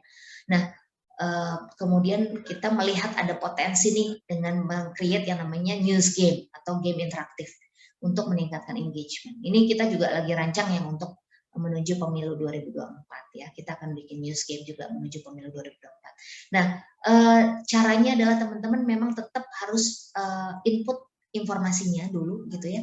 Baru kemudian teman-teman itu meng-create yang namanya interaktivitas di game itu. Gitu. Jadi substansinya itu tidak boleh jauh ya dari berita yang kita memang buat. Jadi ibarat kata gini deh, kita bikin artikel ya, tim TV bikin paket berita gitu ya, sama kontennya tuh sama gitu. Kontennya tetap konten-konten yang diproduksi oleh jurnalis ya, dan sudah diverifikasi ke narasumber, sudah dilakukan proses pengecekan di lapangan gitu ya, sampai kemudian dia menjadi sebuah berita yang utuh. Nah, baru kemudian berita yang utuh yang sudah dilakukan proses verifikasi itu kemudian ditarik menjadi ide dari sebuah game gitu, misalnya gitu ya. Jadi buat teman-teman yang mungkin belum pernah nyobain itu bisa kalau di Tempo itu ada namanya Tempo interaktif. Nah, itu kayak gitu. Ada juga games yang memang dibuat di BBC Indonesia, itu ada juga games interaktif untuk contohnya itu kayaknya pernah yang waktu itu soal waste management ya, atau soal climate change itu ada. Jadi pas lagi ada isu tentang climate change, mereka bikin gamenya soal climate change gitu. Nah, dimasukkan informasinya itu bit by bit di situ. Jadi dengan dia menjawab pertanyaan games, kalau dia klik dia benar, maka dia dapetin bisa naik ke pertanyaan berikutnya gitu ya. Nanti naik ke pertanyaan berikutnya dan seterusnya sampai dia kemudian oh menang, Anda juara 1 dapat hadiah gitu misalnya. Tapi hadiahnya hadiah virtual gitu ya, kayak gitu. Jadi juara dari game itu. Tapi sebenarnya di game itu dimasukkan elemen-elemen jurnalistik dan juga dimasukkan informasi gitu ya. Nah, untuk mendesain news game itu ada beberapa elemen. Pertama, memang harus storytelling dulu. Nah, storytellingnya adalah dari naskah tadi, ya, based on naskahnya reporter, naskah jurnalis yang sudah diverifikasi. Terus kemudian kita ubah itu dengan gaya storytelling yang berbeda. Gitu. Jadi mungkin cara membuatnya tidak sama persis plot seperti kita bikin artikel, bahasanya mungkin perlu kita sederhanakan lebih lagi, gitu ya, untuk terutama untuk pangsa pasar yang game gitu, karena teman-teman yang suka main game tuh malah kalau bisa gamenya gratis ya, terus bahasanya sederhana banget gitu. Mereka kalau udah gamenya bayar nggak mau ya kan, kalau bahasanya rumit sedikit mereka nggak mau gitu ya, nggak mau mainin. Jadi nanti malah akhirnya tujuan kita nggak tercapai. Jadi sebisa mungkin kita storytellingnya tuh sangat-sangat sederhana gitu ya, menyederhanakan informasi yang tadi aku ceritakan di awal. Kemudian content is king ya, makanya aku bilang proses verifikasinya tetap harus jalan, teman-teman. Tidak ada yang berubah di dalam proses verifikasi, tetap sesuai dengan standar dan prinsip dasar jurnalistik gitu ya. Tapi kita lebih juga memperhatikan visualisasinya gitu. Jadi nanti kalau kita bikin menjadi game itu nanti visualisasinya apa sih teman-teman gitu ya. Simbol visualnya apa yang akan menarik untuk game ini. Dan kemudian kita tentu saja kita harus pikirkan elemen visualnya. Elemen visual kan banyak ya, di desain itu ada warna, ada ukuran font ya. Ukuran fontnya tuh besar atau kecil itu menentukan juga apakah ini penting atau tidak, gitu seperti itu. Dan terakhir tentu saja ketika kita membuat sebuah aplikasi ya, kalau teman-teman web developer ya atau apps developer itu pasti responsive design itu yang salah satu elemen yang harus dipenuhi. Jadi kalau mau bikin news game itu juga harus desainnya harus responsif ya. Jadi ketika diklik itu nggak ngadat gitu istilahnya ya. Takutnya cloud-nya nggak cukup misalnya, karena cloud-nya nggak cukup akhirnya terus kemudian game-nya tuh ajrut-ajrutan gitu ya, lama loading-nya dan lain sebagainya. Nah itu membuat user experience-nya kemudian menjadi agak kurang. Ya, jadi kalau di digital kita punya UI UX ya. Mungkin teman-teman yang belajar web design sudah memahami ini. UI itu adalah user interface atau tampilannya. Kalau tampilannya menarik, orang tuh pasti suka, ya kan? Nah, kalau UX adalah user experience-nya. Ketika dia mencoba news game ini, apakah dia nyaman dengan handlingnya? Misalnya ada handling yang misalnya buttonnya tuh di kanan atas, dia lebih suka itu di kanan kiri misalnya, di kiri bawah misalnya kayak gitu. Jadi ada pilihan-pilihan atau istilahnya itu audiens kita tuh lebih suka yang mana. Nah, itu preference seperti itu yang perlu kita pertimbangkan ketika kita menyusun sebuah news game. Jadi pertama informasinya nyampe, kedua desainnya juga bisa dinikmati oleh mereka. Oke, nah kita bicara ini udah mulai agak terakhir slides-nya, teman-teman. Kita kemudian sekarang bicara tentang ketika kita masuk ke dalam sebuah era yang namanya multiple platform ya, multiple platform era, berjuta-juta informasi di luar sana. Itu potensi misinformasi dan juga hoax itu kemudian juga terus berkembang. Ini yang menjadi concern kita. Ini kemudian saya harus bicara tentang etika jurnalistik juga ya, kode etik jurnalistik yang kemudian kita pegang juga. Jadi ini tadi yang saya sebutkan di awal, bedanya jurnalis dengan content creator adalah kita melakukan proses verifikasi ya. Jadi ini ada saya sampaikan di sini, ini adalah 7 jenis misinformasi dan disinformasi yang dijadikan patokan panduan oleh jurnalis. Kami kebetulan Medcom ID itu bergabung dalam sebuah kolaborasi namanya cekfakta.com. Itu adalah kolaborasi dari 24 media online yang terpercaya di Indonesia, dan kita sudah bergerak dari sebelum pemilu 2019 ya, sampai nanti kita akan persiapkan untuk jelang pemilu 2024. Biasanya menjelang pemilu itu banyak sekali misinformasi di luar sana ya, hoax yang terkait dengan kandidat, dengan parpol dan lain sebagainya yang terkait dengan pemilu. Dan fungsi kita sebagai jurnalis adalah memerangi hoax ini ya teman-teman, dengan melakukan debunking hoax. Nah, ini ada 7 jenis misinformasi dan disinformasi yang teman-teman perlu ketahui, dan sebagai jurnalis ya, dan calon jurnalis apalagi yang sudah mengikuti mata kuliah dasar jurnalistik untuk harus paham yang namanya 7 jenis misinformasi dan disinformasi ini. Nah, caranya kita mendibang itu adalah minimal adalah ini yang bisa kita lakukan dengan cepat. Ini adalah cara kerja jurnalis ketika dia melakukan debunking hoax. Namanya fact checking ya. Kenapa? Ya pasti orang taunya fact checking gitu ya. Tapi kalau kita bicara tentang dunia digital saat ini, itu pergerakan informasinya sangat-sangat cepat ya, hitungan detik gitu. Jadi kita si jurnalisnya itu baru mau verifikasi ke narasumber, baru kontak nih, baru mau telepon narasumber, udah muncul hoax yang berikutnya gitu. Jadi kalau kita nggak segera berlomba-lomba untuk melakukan fast checking, itu kita akan kemudian tenggelam ya.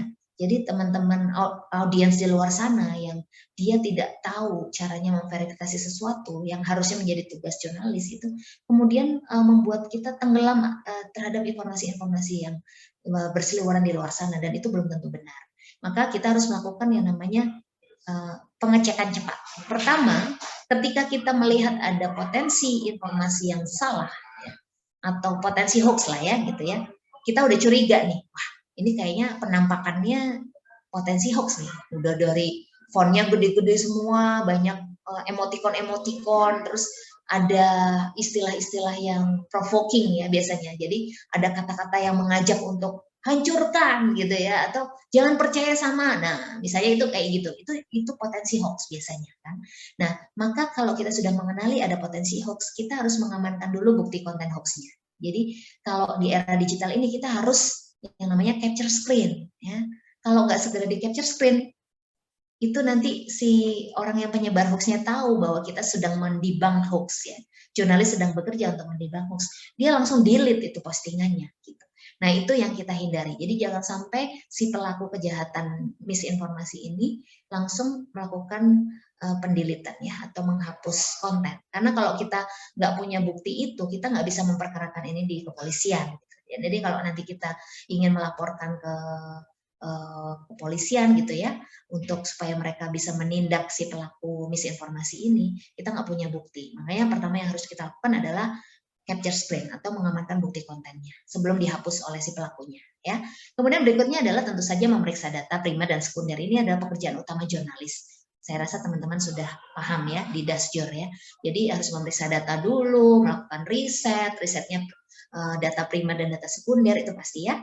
Kemudian mencari pernyataan sumber pertama. Ini yang kenapa kalau kita tuh di jurnalis ya pasti kita kontak narasumber kita kan. Oh ada potensial misinformasi tentang misalnya COVID gitu ya. Oh ternyata ada COVID varian baru nih. Katanya Juli akan banyak akan masuk di Indonesia. Sekarang sudah masuk, tapi jumlahnya akan meningkat di bulan Juli misalnya. Nah maka kita harus mencari pernyataan dari sumber pertama. Siapa yang ngomong ini? Apakah dia Menteri Kesehatan kah?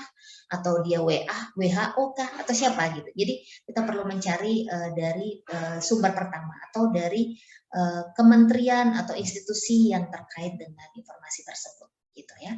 Dan tentu saja karena kita di era digital ya kita bisa menggunakan yang namanya tools digital search. Kalau itu bentuknya foto ya, kita periksa itu wah ini fotonya kayaknya foto zaman dulu deh, ini bukan foto tahun 2022 deh gitu ya. Misalnya foto banjir Jakarta, tapi dia bilang ini foto banjir Jakarta 2022. Terus kita cek kayaknya ini bukan deh gitu ya potensinya. Maka kita cari di Google Image Search. Ya coba kita masukin tineye.com bisa juga.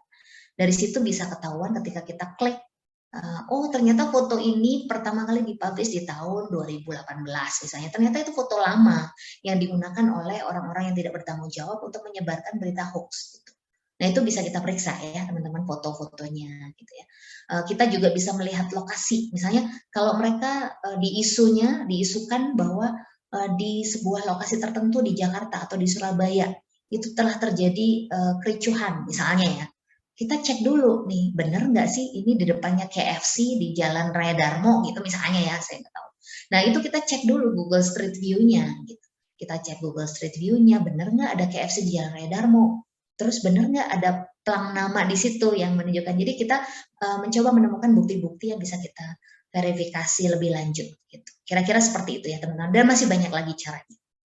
Nah itu teman-teman yang bisa saya sampaikan di sini. Ini terutama kaitannya mudah-mudahan sih ini bisa memberikan perspektif yang berbeda karena ini ada perspektif industri juga, ada perspektif juga masa depan media seperti apa gitu ya. Kita sedang ongoing dan on proses menuju ke sana. Ini adalah learning proses yang tidak berakhir gitu ya untuk kami jurnalis. Kami harus terus belajar potensi perubahan pola konsumsi media ini gitu ya, kita terus pelajari. Dan juga ada faktor tadi ya etika jurnalistik yang harus kita pegang. Kira-kira kalau kita menemui isu atau permasalahan seperti ini di era teknologi seperti ini tuh apa sih gitu ya kode etik jurnalistik yang perlu kita pegang. Nah itu kira-kira itu ya teman-teman yang saya bisa sampaikan saat ini. Mungkin itu dulu. Mudah-mudahan teman-teman juga bisa memetik ya informasi ini sebagai informasi yang bermanfaat. Dan kalau ada pertanyaan silakan. Saya serahkan dulu ke Mas Iga. Terima kasih, Mas Iga. Terima kasih, Jati. Keren. Saya ikut kuliah nih, Jat. Upgrading. Sama-sama belajar ya, Mas. Sambil menunggu teman-teman bertanya, selamat datang, Mas Irfan. Ini tamu kita. Halo, Jati. Halo, selamat sore, Irfan. Selamat sore. Aduh, aku bacanya ini ya, manggilnya Irfan karena biasa manggil Fan gitu aja kalau di kampus ya. Sesama alumni Merkuri. Pak Irfan. Sesama alumni Merkuri. Mansur, bilangnya Mansur. Iya, nyeluknya Mansur ya aku ya, Dise ya. Ini teman-teman yang mau ada pertanyaan silakan raise hand sambil menunggu. Aku ada pertanyaan nih, Jat.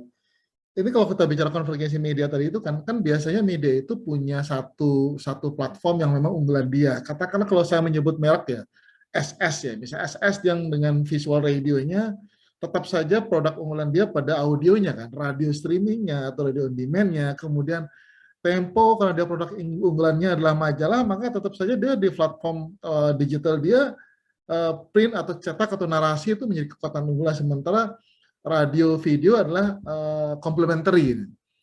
Nah, saya nggak tahu apakah kecenderungannya ke depan seperti itu, artinya platform media utama itu tetap dominan, sementara yang lainnya itu adalah complementary, ataukah ada benar-benar yang posisinya dan proporsinya sama? Mungkin nggak ya? Saya nggak tahu kalau Medcom kan sebenarnya hasilnya munculnya dari media Indonesia, artinya Metro kan muncul setelah media Indonesia, artinya platform tulisnya itu apakah dominan, ataukah Medcom memang sejak awal dimunculkan sebagai betul-betul digital media yang membuat balancing semua jenis tipe media.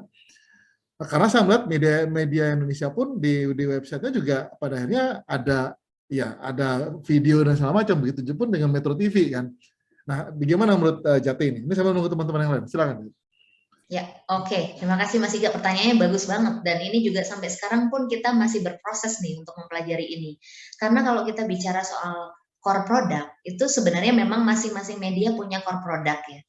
Karena dia mengawali industrinya dengan core product yang itu. Gitu. Sama seperti kalau contoh misalnya di platform kami ya, di Media Group Network itu kami punya core produknya cetak itu ya di Media Indonesia, core produknya TV itu ya di Metro TV, dan core produknya online untuk saat ini itu diarahkan ke medcom.id. Meskipun Media Indonesia itu punya mediaindonesia.com juga gitu ya. Jadi memang ada 3 platform utama yang sekarang menjadi core produknya dari Media Group Network itu adalah cetak, televisi, dan juga online gitu.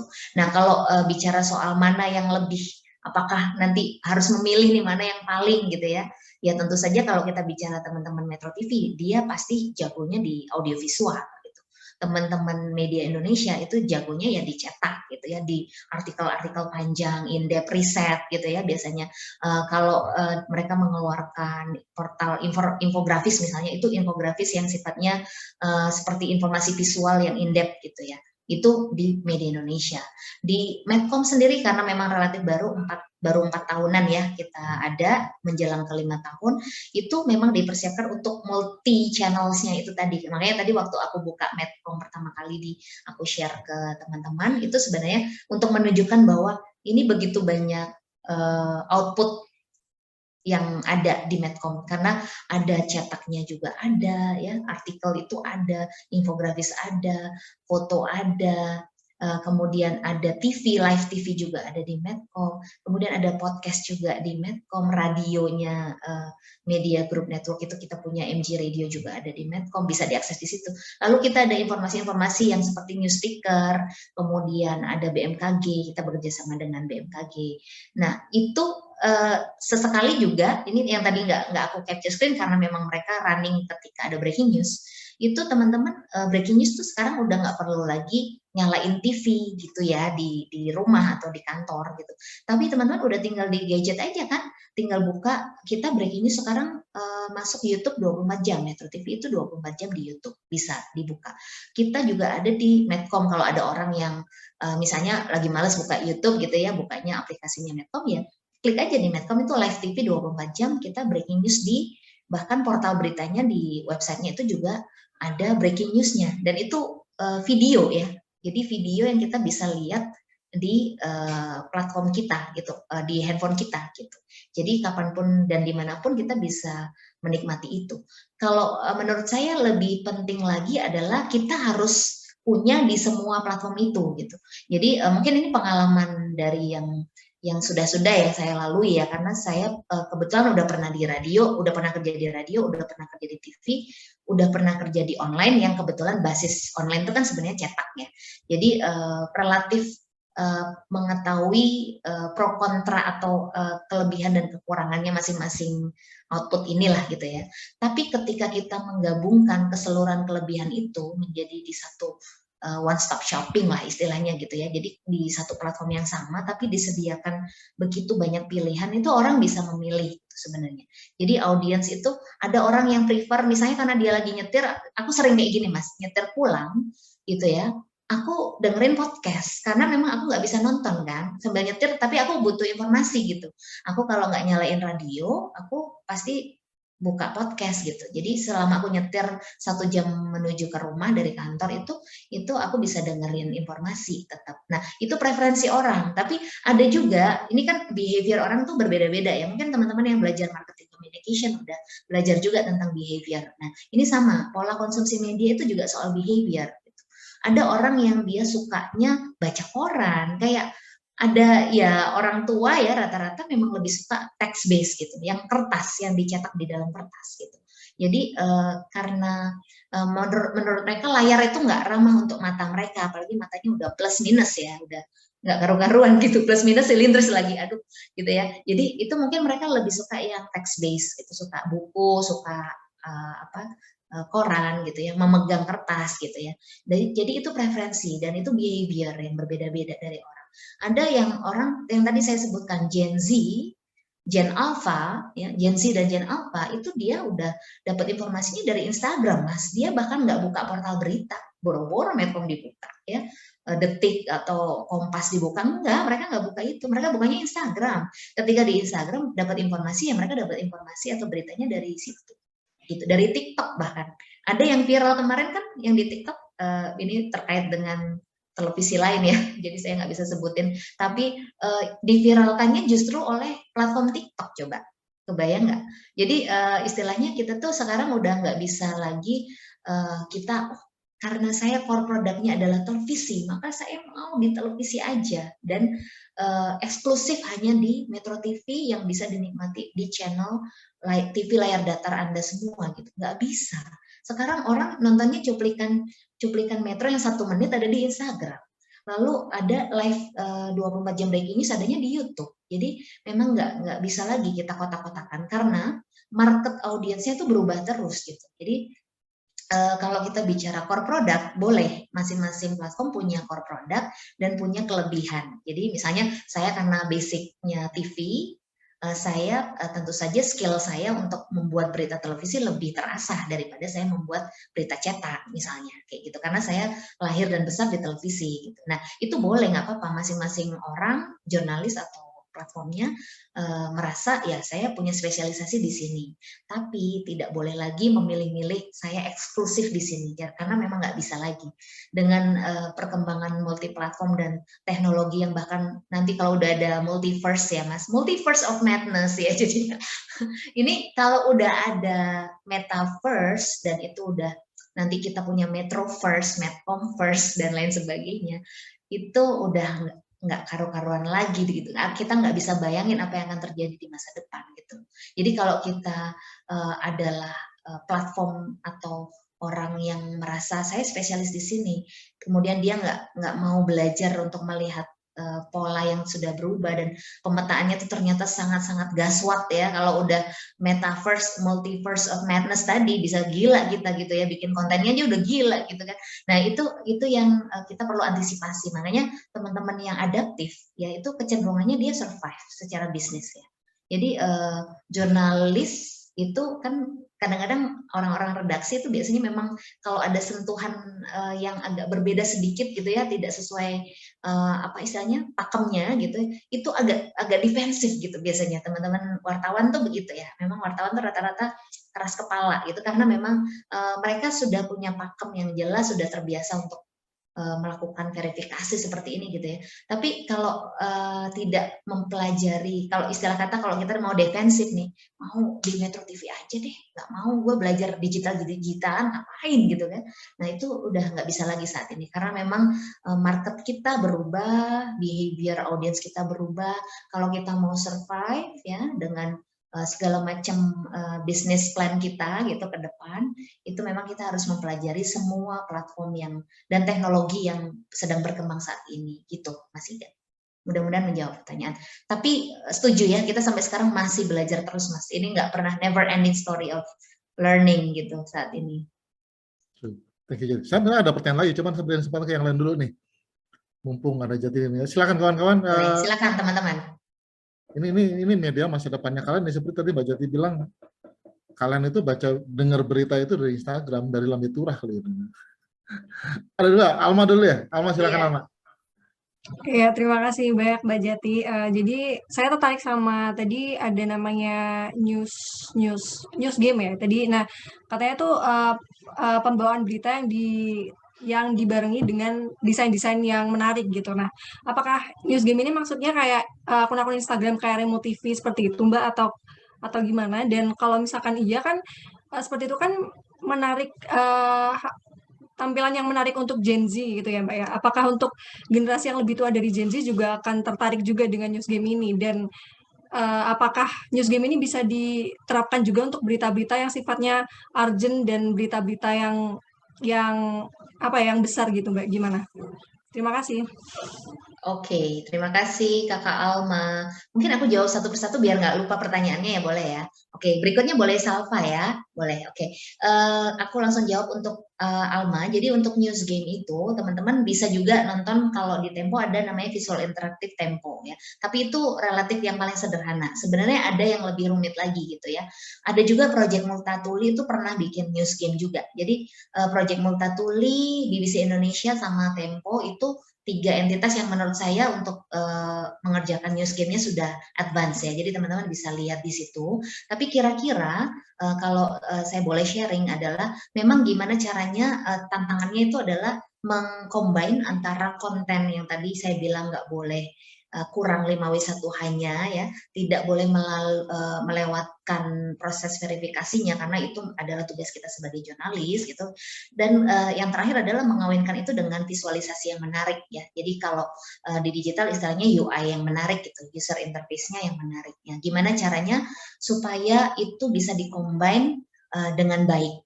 Karena yang tujuan kita adalah supaya target utamanya adalah supaya audiens kita kan bisa menyerap informasi kita dengan sempurna kan gitu ya. Jadi pengennya menarik perhatian mereka apalagi yang gamers ya.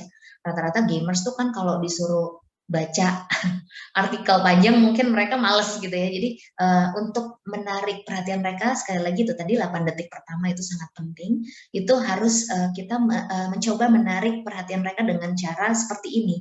Jadi visualisasi desain yang menarik itu akan membantu mereka untuk memahami informasi. Nah, selain itu ada interaktivitasnya. Jadi ada semacam kuisnya gitu. Game itu kan pasti misalnya ada tantangannya kan. Misalnya pergi dari satu tempat ke tempat lain. Sebelum kamu berhasil melalui ke tempat itu tuh harus menjawab pertanyaan dulu misalnya. Jadi bisa menjawab pertanyaan dengan jawaban A, B, C. Gitu. Nanti kalau jawabannya A, maka akan larinya ke misalnya pertanyaan berikutnya yang berbeda lagi. Kalau jawabannya B, jalannya bisa berubah lagi. Jadi kayak maze gitu, kayak lagi bikin apa maze itu istilahnya labirin. Jadi kalau jalannya ke kanan nanti dia akan menemui informasi yang berbeda lagi. Nah ini bisa juga istilahnya tuh mungkin kita punya istilah dulu mind mapping ya. Jadi kalau lagi riset, reporter itu lagi riset, itu reporter itu dihadapkan dengan berbagai angle sebenarnya ya. Jadi kalau kita lagi riset satu isu, itu kita mau mengupasnya dari angle yang mana. Nah, bisa juga ini dijadikan alternatif game gitu. Jadi misalnya kalau angle-nya dari sisi yang sini, itu jawabannya tentu berbeda karena mungkin dia wawancara narasumbernya pasti beda gitu kan. Setting tempat dia risetnya pasti berbeda gitu. Nah, kalau wawancara dengan angle yang B, pasti orang yang diwawancarai berbeda lagi. Gitu. Nah, mungkin mind mapping-nya si reporter ini bisa dijadikan dalam bentuk game. Jadi supaya audiens itu memahami ketika dia menjadi pembaca, dia bisa merasakan apa yang dirasakan oleh reporter ketika dia turun ke lapangan menemui narasumber. Kalau dia menemui narasumber, jawabannya beda. Misalnya misalnya ada sebuah kejahatan gitu ya, kriminalitas. Itu kita kan pasti dari dua sisi, pelaku sama korban. Dan kalau yang ke pelakunya, nanti jawaban pelakunya gimana? Pasti dia defensif, saya tidak melakukan pembunuhan ini, bla bla bla, karena apa gitu kan. Tapi kalau kita ke korbannya, nah saya menjadi korban karena ini. Itu bisa dua angle yang berbeda, dua sudut yang berbeda kita mengambilnya. Jadi itu bisa diolah juga menjadi sebuah news game supaya audiens kita itu bisa merasakan apa yang dilakukan oleh reporter di lapangan gitu. Itu contoh aja supaya mereka tuh jadi kayak terlibat, wah gue kayak detektif ya gitu ya. Jadi kayak ikut-ikutan jadi reporter nih. Kalau reporter turun ke lapangan tuh seperti apa sih rasanya gitu. Itu bisa satu. Kemudian pertanyaan yang kedua tadi, apakah ini bisa dipraktekkan untuk yang running news mungkin maksudnya ya. Hard news itu running news atau isu yang sekarang sedang terjadi. itu agak sulit untuk news game karena news game itu development-nya aja itu membutuhkan waktu berbulan-bulan ya. Kebetulan aku kemarin juga habis meeting sama ada teman-teman yang biasa membuat animasi dan news game ya, itu mereka membutuhkan paling cepat kalau sudah ada desainnya itu 1,5 bulan lah gitu. Itu sampai go live gitu. Jadi untuk apalagi untuk kalau kita mau merancang untuk berita yang sifatnya rumit sekali ya. Jadi ada pemberitaan yang rumit kan kadang-kadang kita harus riset dulu tuh ya kan materinya, terus belum lagi angle-nya bisa bermacam-macam. Waduh, ntar bikin visualisasinya dia harus milih dulu ikonnya atau develop animasinya, baru kemudian bisa bikin yang namanya news game ini. Dan itu membutuhkan waktu berbulan-bulan. Jadi mungkin untuk sementara ini tidak bisa dilakukan oleh yang running news seperti Metro TV running news itu nggak bisa. Makanya kalau Project Multatuli kan dia satu project tertentu nih tentang isu apa, misalnya isu perempuan atau isu diskriminasi gender atau apa gitu kan, satu isu aja. Kalau BBC Indonesia pernah dia main tuh soal tadi yang saya ceritakan soal climate change ya, soal buang sampah plastik. Jadi berapa banyak sampah plastik nih sekarang yang menggunung di Jakarta misalnya. Nah itu dia bikin kuisnya. Nah itu kan soft news ya, jadi bisa dilakukan kapan aja time. Oke, terima kasih Alma.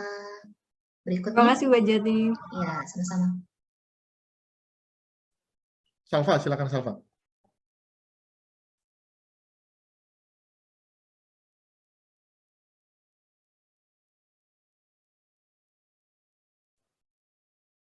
Halo Salva. Salva silakan dengan pertanyaannya.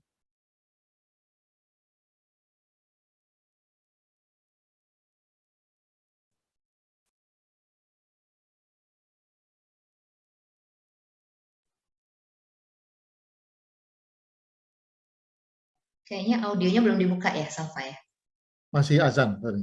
Oh, oke.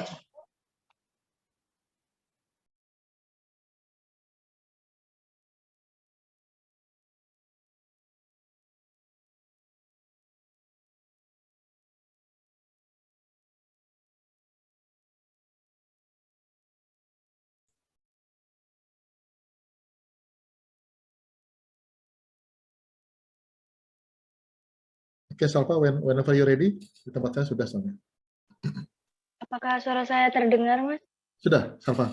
Loud and clear, thank you. Maaf, karena tadi koneksinya jelek. Baik, terima kasih atas kesempatannya. Pertanyaan saya itu dengan adanya konvergensi dan integrasi tadi ke dalam satu platform, kan memungkinkan terjadinya overload information hingga kesulitan memilah informasi. Nah, itu bagaimana cara mengatasi overload information itu tadi? Terima kasih. Iya, oke. Salva, terima kasih pertanyaannya. Ini juga pertanyaan bagus ya, teman-teman, soal misinformasi, overload informasi, infodemic lah istilahnya ya, infodemic. Jadi memang karena ada banyak sekali platform ya sekarang. Media aja di Indonesia kan udah ribuan gitu ya, yang tercatat di Dewan Pers gitu. Nah, itu aja kita sudah bingung mau milih yang mana gitu ya. Belum lagi dengan alternatif-alternatif platform baru saat ini gitu ya. Tidak hanya social media platform, mungkin platform digital yang lain juga, e-commerce dan lain sebagainya. E-commerce juga mainan informasi juga sekarang kan. Jadi memang infodemic ini yang menjadi perhatian dan isu kita bersama sepertinya. Kalau menurut saya sebagai seorang jurnalis, itu yang paling penting audiens itu adalah mengenali kebutuhan dia sih menurut saya ya. Jadi kebutuhan dia akan informasi itu sebenarnya butuh informasi yang seperti apa. Jadi itu dulu, kalau dia sudah paham informasi seperti apa yang dia butuhkan, maka dia harus mencari platform atau media yang paling kredibel untuk informasi tersebut. Karena kadang-kadang informasi kita nggak bisa generalisir ya untuk audiens ya, karena ada informasi yang mungkin audiensnya butuh hard news yang tentang kondisi sosial politik terkini, maka mungkin bisa dipilih media konvensional yang trusted media ya, terutama yang terdaftar di Dewan Pers gitu ya, yang kita paham bahwa kualitas jurnalistiknya adalah nomor 1. Nah itu silakan dipilih dari situ. Tapi memang proses melakukan penyaringan media yang kredibel ini itu sangat penting untuk kita sampaikan ke publik, karena memang terus terang kan nggak semua audiens kita ini kan berpendidikan seperti teman-teman sekarang yang punya privilege untuk kuliah gitu ya. Dan saya yakin teman-teman yang sudah kuliah itu dan apalagi mengikuti mata kuliah dasar jurnalistik itu mampu melakukan penyaringan informasi dengan baik, saya yakin ya. Tapi kan audiens kita tuh nggak semuanya sepintar-pintar teman-teman sekarang gitu ya. Nah itu yang kita khawatirin adalah audiens-audiens yang kemudian punya potensi dia salah memilih platform, salah memilih media. Ya medianya benar atau enggak, dia terdaftar di Dewan Pers atau enggak, itu juga dia nggak ngerti gitu kan ya, apakah media ini kredibel atau enggak. Nah itu yang perlu kita edukasi. Nah ini masih PR kita bersama, Mbak Salva. Jadi tidak hanya rekan-rekan jurnalis yang punya concern ini, tapi juga pastinya asosiasi jurnalis LSM ya, teman-teman itu punya concern di infodemic ini. Jadi jangan sampai orang-orang tuh terjebak dengan yang namanya misinformasi atau hoax gitu ya. Makanya kita punya kolaborasi, kalau boleh saya cerita, memang Medcom juga salah satu bagian dari kolaborasi ini, cekfakta.com. Ini salah satu inisiatif dari jurnalis dan juga Mavindo ya. Mavindo itu mewakili unsur civil society-nya gitu ya, jadi dari masyarakat atau komunitas itu kita punya kepedulian bersama terhadap potensi misinformasi. Jadi jangan sampai audiens masyarakat publik yang tidak berdosa gitu ya, itu kemudian menjadi korban dari hoax ini, dari misinformasi ini. Makanya salah satu yang kita lakukan itu adalah edukasi ke publik. Jadi kita edukasi ke mahasiswa, ke teman-teman yang di sekolah juga ya, yang di SMA dan SMP gitu, untuk gimana caranya mendebunk hoax gitu. Dan kemudian masuk juga ke elemen, bahkan nanti cita-citanya adalah masuk juga ke kurikulum gitu, supaya kita juga bisa membantu teman-teman dan nanti teman-teman yang di sekolah tuh juga bisa nge-share ke lingkungan di sekitarnya ya, orang tua gitu ya, orang tua mereka, kakak adik mereka, teman-teman mereka gitu, supaya mengajak sama-sama supaya jangan sampai terjebak dalam yang namanya infodemic ini. Begitu Mbak Salva, terima kasih pertanyaannya. Saya thank you Salva. Ada cross question lagi? Kalau nggak ada, saya beralih ke Celia ya di inbox. Ini nyebut merek TV lain ya, tapi di sini konteks bukan saling menyerang sih ini. Kenapa Net TV gagal? Ya, karena dan menurut Celia dan mungkin juga menurut banyak orang sebetulnya konten mereka menarik ya dan high quality. Walaupun mereka bakar banyak duit di awal, itu kecenderungan bakar duit itu banyak dilakukan oleh platform media yang lain ya. Tapi kenapa menurut Mbak Jati Net TV hype-nya tidak bisa bertahan dan tidak bisa menangkan audiens? Dan kenapa dan bagaimana pengalaman Mbak Jati di televisian? Mungkin tidak harus menanggapi Net TV, tapi mungkin di Metro TV seperti apa? Mungkin bisa diceritakan sedikit, siapa tahu teman-teman tertarik ke Net TV. Oke, tadi pertanyaannya dari Mbak Shelia namanya ya. Oke, terima kasih. Pertanyaannya ini juga menarik ya pertanyaannya, tapi memang betul seperti yang disampaikan oleh Mas Iga, saya nggak boleh menyebut merek, dan ini salah satu etika ya, kode etik jurnalis juga. Saya tidak bisa menyebutkan salah satu brand tertentu, apalagi itu bukan di pekerjaan tempat saya bekerja saat ini ya. Dan pun saya sekarang juga tidak bisa mewakili entitas pekerjaan saya juga, jadi saya mewakili Jati Sapitri, berpendapat sebagai seorang jurnalis profesional dan pekerja media gitu ya. Jadi mungkin kalau boleh saya share sedikit, memang teman-teman yang namanya industri ya, jadi mau itu televisi, media cetak atau media online saat ini gitu ya, atau radio, itu tetap kita kategorikan sebagai industri gitu ya. Kita adalah entitas bisnis ya, jadi mau itu dia bergerak di bidang jurnalistik ya, mau itu outputnya adalah berita, itu tetap adalah sebuah industri. Nah, industri itu punya product market fit istilahnya, kalau ya teman-teman yang biasa di ini ya di startup ya gitu ya. Jadi tetap produk itu harus dianalisa. Produknya itu kalau teman-teman di perusahaan yang memproduksi barang gitu ya, ada barangnya gitu. Kalau kita nih jasanya gitu ya. Jadi informasi berita itu adalah jasa ya, jasa informasi yang kita berikan kepada mereka. Jadi produknya adalah informasi ya kan. Sama dengan mungkin saya kasih analogi adalah ada sebuah pabrik yang memproduksi alat elektronik gitu kira-kira ya. Nah itu kan pasti ada elemen produksinya, ada elemen distribusinya gitu ya, dan lain sebagainya, sampai kemudian pabrik itu berhasil menjual dan melakukan penjualan, kemudian dia melakukan yang namanya untung ya, jadi ada keuntungan di situ. Ketika terjadi laba maka mereka bisa menambahkan mungkin, oh nambahin mesin produksinya deh biar nambah lagi gitu ya, oh nambahin SDM-nya deh biar produksinya barangnya itu semakin banyak dan semakin berkualitas. Nah, kira-kira itu sama ya yang terjadi juga di dalam industri berita gitu. Karena kita juga membutuhkan, tentu saja ya, industri berita itu kita punya SDM-nya adalah jurnalis-jurnalis kan, tentu saja jurnalis ini perlu dibayarkan gajinya gitu ya. Kemudian kita punya peralatan-peralatan yang cukup mahal ya. Jadi teman-teman kalau main ke Jakarta nanti kita bisa tunjukkan kalau mau main ke studio gitu ya. Peralatan-peralatan apa saja yang kita punya di studio kita. Kita punya kamera-kamera broadcast ya yang harganya ratusan juta gitu ya kalau kita totalin gitu. Lighting-lighting peralatan-peralatan studio yang memang dan juga control room ya, control room itu peralatan-peralatannya juga nilainya mungkin miliaran sekarang ya kalau di jumlah total. Jadi memang kita tuh punya yang namanya capital itu tadi ya, ada modal yang harus kita miliki untuk kemudian kita menyiarkan sebuah berita atau informasi. Dan tentu saja ada departemen yang namanya, kalau di penjualan tadi di pabrik elektronik ya, ada penjualnya, ada salesnya.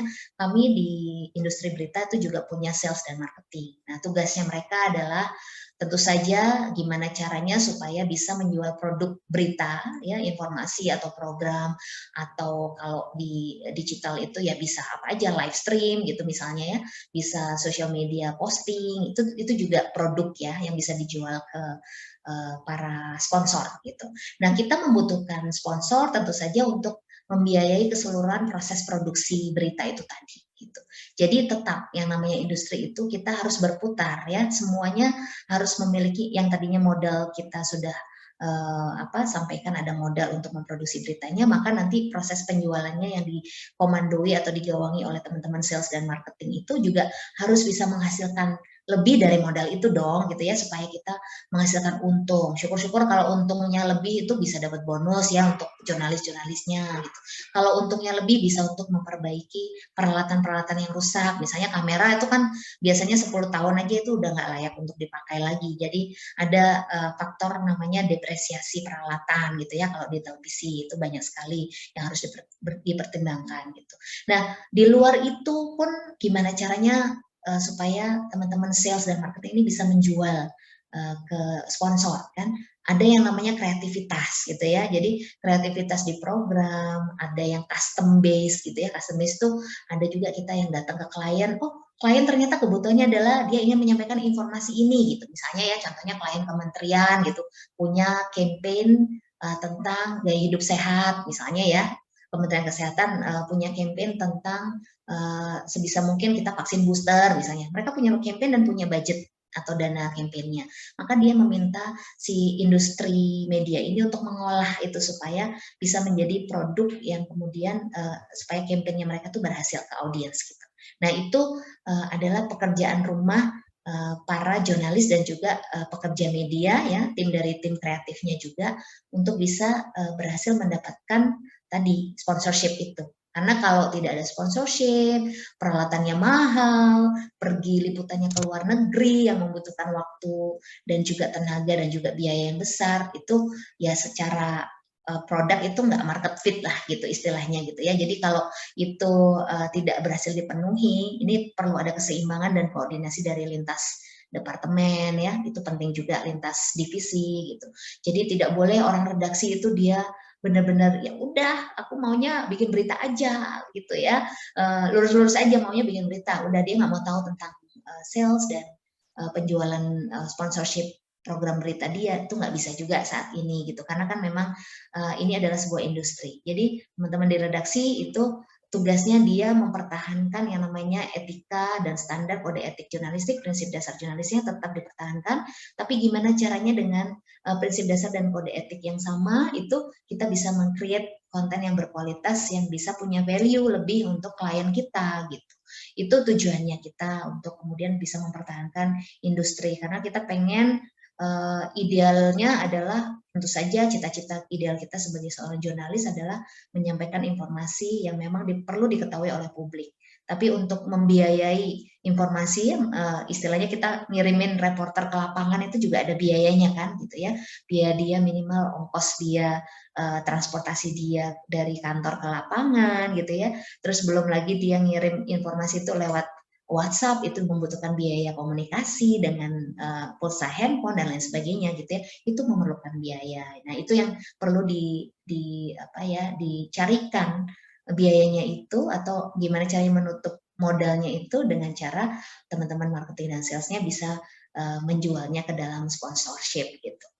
Kira-kira seperti itu ya. Jadi saya hanya bisa memberikan semacam gambaran kalau di industri berita itu ya memang harus seperti itu kira-kira. Jadi kalau itu tidak dipenuhi ya nanti akan terganggu gitu ya, proses produksinya akan terganggu, bahkan mungkin sampai SDM-nya harus dikurangi dan lain sebagainya. Nah takutnya kalau SDM-nya dikurangi otomatis kan mengurangi kualitas produknya juga ya, karena mungkin ada faktor kelelahan dari SDM gitu ya, nggak bisa, yang tadinya bisa memenuhi informasi 24 jam, sekarang cuma bisa misalnya 10 jam saja gitu. Itu kan artinya ada penurunan kualitas dan kuantitas dari produksi beritanya. Gitu teman-teman, jadi memang harus seimbang semuanya.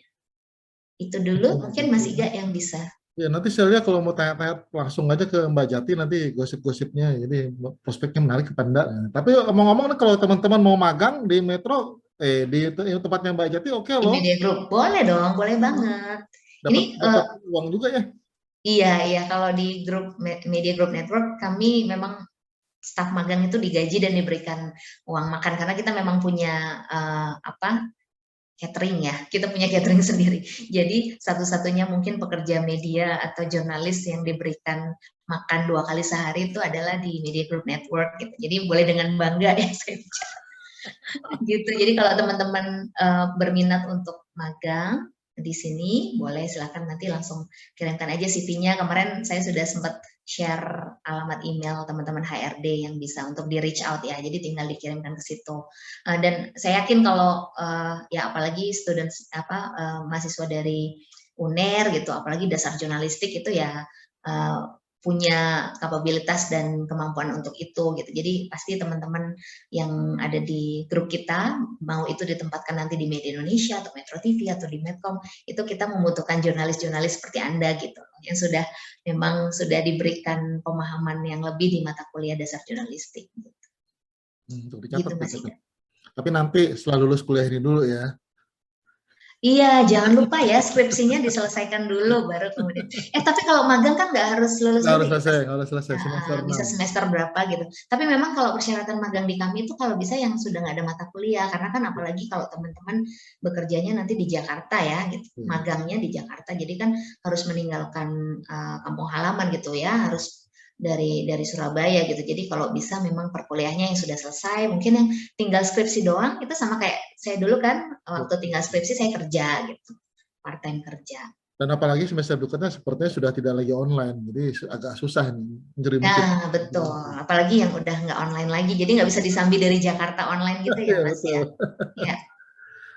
Masih ada 3 menit, kira-kira saya extend tadi menjadi 5:45. Teman-teman masih ada yang mau didiskusikan dengan Mbak Jati, kira-kira?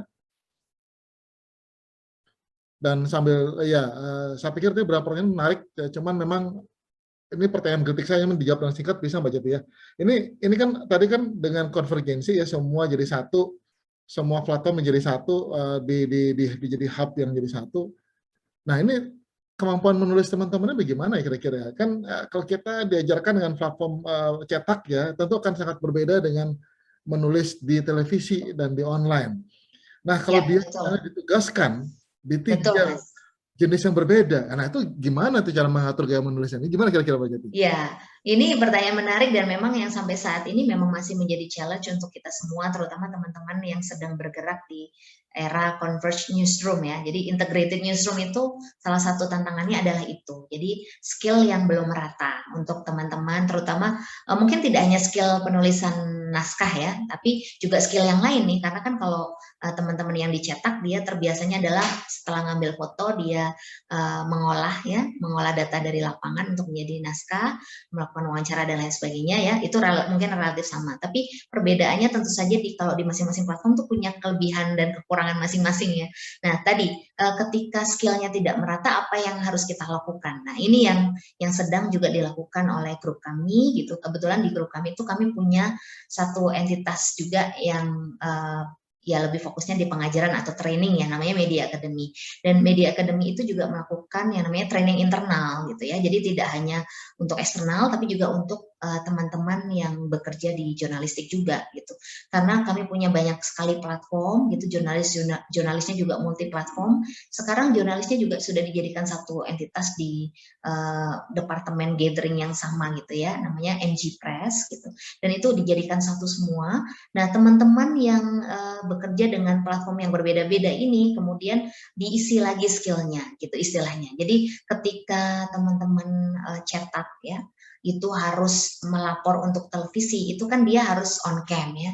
Jadi ketika sebelum dia on cam, maka kita latih dulu caranya dia melakukan on camera atau piece to camera ya, istilahnya di depan kamera untuk melaporkan seperti apa secara visual, kemudian public speakingnya juga dilatih lagi gitu ya Mas ya. Jadi ada diisi skill-skill yang memang diperlukan untuk wartawan cetak. Dan sebaliknya, wartawan TV itu biasanya memang menulis naskahnya kan write to pictures gitu ya.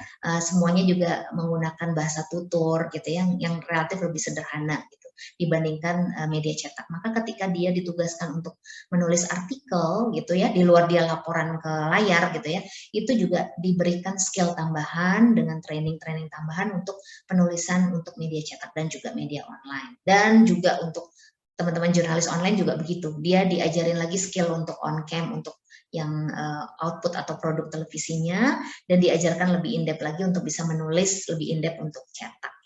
Jadi memang ini saya rasa ini challenge di semua entitas ya yang terkait dengan industri yang sedang bergerak menuju ke konvergensi, dan ini tidak mudah gitu. Makanya biasanya fase-fase integrasi newsroom itu pasti berlangsung tidak hanya setahun 2 tahun ya. Jadi mungkin bisa bertahun-tahun, tapi sampai menuju ke titik yang ajak gitu ya istilahnya, sampai ke stabilitas itu tentu diperlukan kesadaran semua pihak untuk belajar, terus belajar itu tadi. Bahkan kami aja itu nggak berhenti kan mempelajari fitur-fitur yang terbaru dari platform-platform sebelah gitu ya, jadi kompetitor kita sebenarnya kan, tapi kita juga terus mempelajari apa yang sedang mereka kerjakan saat ini supaya kita bisa terus beradaptasi sih. Karena itu tadi kuncinya adalah kita pengen menjaga supaya jurnalistik ini dan jurnalisme ini tetap bertahan lama gitu ya. Kami kok yakin ya yang namanya jurnalisme itu tidak bisa digantikan oleh siapapun, tidak juga oleh konten kreator, karena memang ada value-value dan step-step yang tadi dipenuhi oleh jurnalis ya untuk kemudian sebelum dia menyampaikan sebuah informasi gitu. Jadi gimana caranya jurnalisme itu long lasting, tapi juga kita jangan sampai lupa bahwa di luar sana itu ada teknologi yang sedang bergerak terus gitu ya. Jadi gimana caranya kita beradaptasi terhadap teknologi supaya kita bertahan. Begitu Mas Iga dan teman-teman. Baik, terima kasih Jati, keren. Ini juga catat buat teman-teman ya. Jadi karena sekarang kebutuhan jurnalis itu beda banget dengan zaman kita kuliah dulu ya Jat ya. Kalau dulu udah kecetak nulis aja. Nah, sekarang teman-teman juga harus bisa hampir multifungsi, multi skill istilahnya ya. Jadi teman-teman harus bisa semua. Ini multi skill madness juga Mas.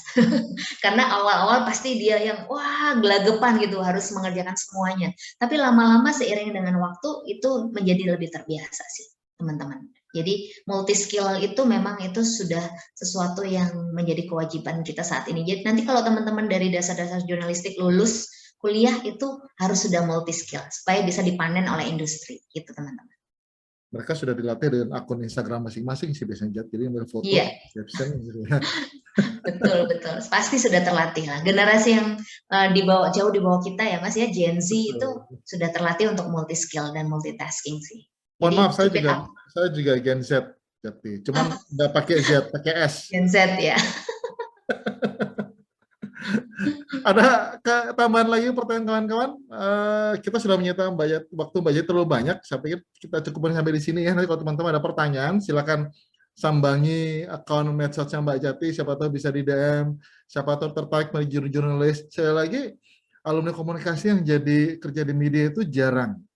Saya nggak tahu kenapa, itu sejarahnya jarang sekali, tapi yang jarang itu sukses semua. Ini termasuk kan. Amin, amin. Belum Mas, masih belajar Mas. Tapi memang betul ternyata alumni komunikasi yang di jurnalistik itu jarang sekali karena ini profesi yang tidak banyak diminati orang terus terang.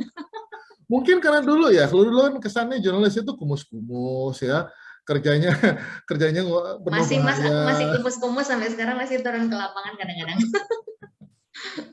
Dulu kan orang tertarik ke PR ya kan, advertising, kerjanya dalam kantor. Iya, PR advertising itu kan wangi-wangi ya. Kalau jurnalis itu kan benar-benar wah turun ke lapangan, keringetan gitu kan, kepanasan. Pokoknya bentuknya udah nggak jelas lah ya kalau jurnalis ya. Oh, jadi jurnalis itu privilege-nya banyak loh ya. Kalau ketangkap polisi tinggal bilang aja jadi wartawan udah lolosin, biasanya begitu. Masih sakti, masih sakti. Masih sakti, masih Jadi termasuk sakti. profesi yang agak sakti lah gitu ya teman-teman. Tapi Tapi privilege-nya banyak karena teman-teman akan, kalau teman-teman jadi jurnalis ya, pertama link jaringan kalian tuh akan sangat luas sekali karena setiap hari mewawancari narasumber yang berbeda-beda. Bayangin kalau sehari ngumpulin 5 narasumber aja. Wah, saya 1 tahun bisa berapa ribu narasumber tuh yang kamu kenal kan. Tinggal deketin satu persatu yang paling topnya gitu ya kira-kira. Jadi pertama tuh link jaringannya tuh pasti luas. Kedua, kalian akan traveling kemana-mana gitu. Ini atas budget kantor tentu saja ya karena meliput gitu. Belum lagi yang undangan-undangan untuk liputan. Jadi benar-benar traveling ke seluruh dunia gitu ya. Jadi ini adalah kesempatan untuk teman-teman melihat dunia yang luar gitu. Dan sekaligus sambil melakukan pekerjaan. Dan pastinya karena pekerjaannya itu idealis banget ya, kita tuh kepengen menyampaikan informasi yang berkualitas untuk publik. Aku yakin ada nilai manfaat juga lebih untuk kita gitu kalau kita bekerja sebagai jurnalis, tidak hanya soal materi tapi passion ya. Ketika teman-teman passionate di situ itu istilahnya tuh kita tuh sedang mengumpulkan amal gitu loh ya gitu ya, ada passionate juga di situ. Seperti itu Mas Iga. Iya, dosen juga begitu loh sebenarnya, cuman bedanya digaji doang sih. Sama Mas, beda tipis. Beda tipis itu beda 20 itu gede loh, Jat. Baik, thank you. Sebenarnya tadi saya mau minta Jati untuk closing remarks, tapi kayaknya sudah tadi sampai closing remarks bagaimana kerja di media itu sebetulnya open your world, membuka dunia kita ya, bisa kemana-mana, bisa menjalin pertemanan, networking, dan itu penting buat teman-teman. Jadi ini sekalian promosi, saya benar-benar bercita-cita sekali teman-teman alumni komunikasi itu lebih semakin banyak yang ke media. Nggak tahu saya sudah traveling ke 21 negara karena saya jurnalis. Wow. Jadi teman-teman makanya kalau tertarik untuk menjadi jurnalis, ternyata itu loh banyak sekali kelebihan-kelebihan privilege yang bisa kita dapatkan ketika kita berprofesi sebagai jurnalis gitu teman-teman. Jadi jangan dilihat materinya, gajinya, passionnya itu loh. Kadang-kadang itu yang nggak bisa digantikan dengan uang juga ya. Ketika ada breaking news itu adrenalin rush-nya itu loh ketika kita meliput. Iya benar, itu sangat-sangat terasa. Nanti teman-teman kalau sudah turun langsung sebagai jurnalis tuh aku rasa akan merasakan pengalaman yang sama gitu ya. Gitu. Mudah-mudahan enjoy. Dari pelakunya yang ngomong nih, kalau saya ngomong kan pasti nggak dipercaya nih. Ini dari pelakunya sendiri yang ngomong nih. Kalau Mbak Jati tadi 21 negara, saya juga sudah pernah ke 21 kecamatan. Bukan negara. Baik, terima kasih Mbak Jati atas waktunya. Keren, ini memperkaya pemahaman dan pengetahuan teman-teman. Saya yakin teman-teman akan mendapatkan manfaat banyak dari sini ya. Jangan sampai, ya itu sekali lagi yang ngomong nih pelakunya nih, pelaku medianya bukan dosen nih. Nggak bisa dibohongin nih kalau pelaku yang ngomong nih ya gitu ya. Kalau dosen sih masih bisa buang-buang dikit lah kalau dosen. Kalau pelakunya nggak bisa. Gitu. Oke, saya pikir itu. Terima kasih. Mbak Jati ada mau disampaikan lagi? Terima kasih teman-teman semua. Kita boleh foto bersama nggak ya? Iya, open cam dong. Ini juga kelas terakhir. On cam yuk teman-teman, kita foto bersama boleh ya. Saya tidak berharap bertemu kalian lagi di mata kuliah yang sama loh ya. Oh iya, jangan sampai nggak lulus. Oh, makanya ya. Nggak dong, Mas. Kalau udah ngambil dasar-dasar jurnalistik tuh berarti udah the best of the best. Aku aja nggak pernah kayaknya dulu ngambil jurnalistik. Enggak lah, kamu ngambil itu wajib apa boleh buat. Ngambil kok, aku ngambil.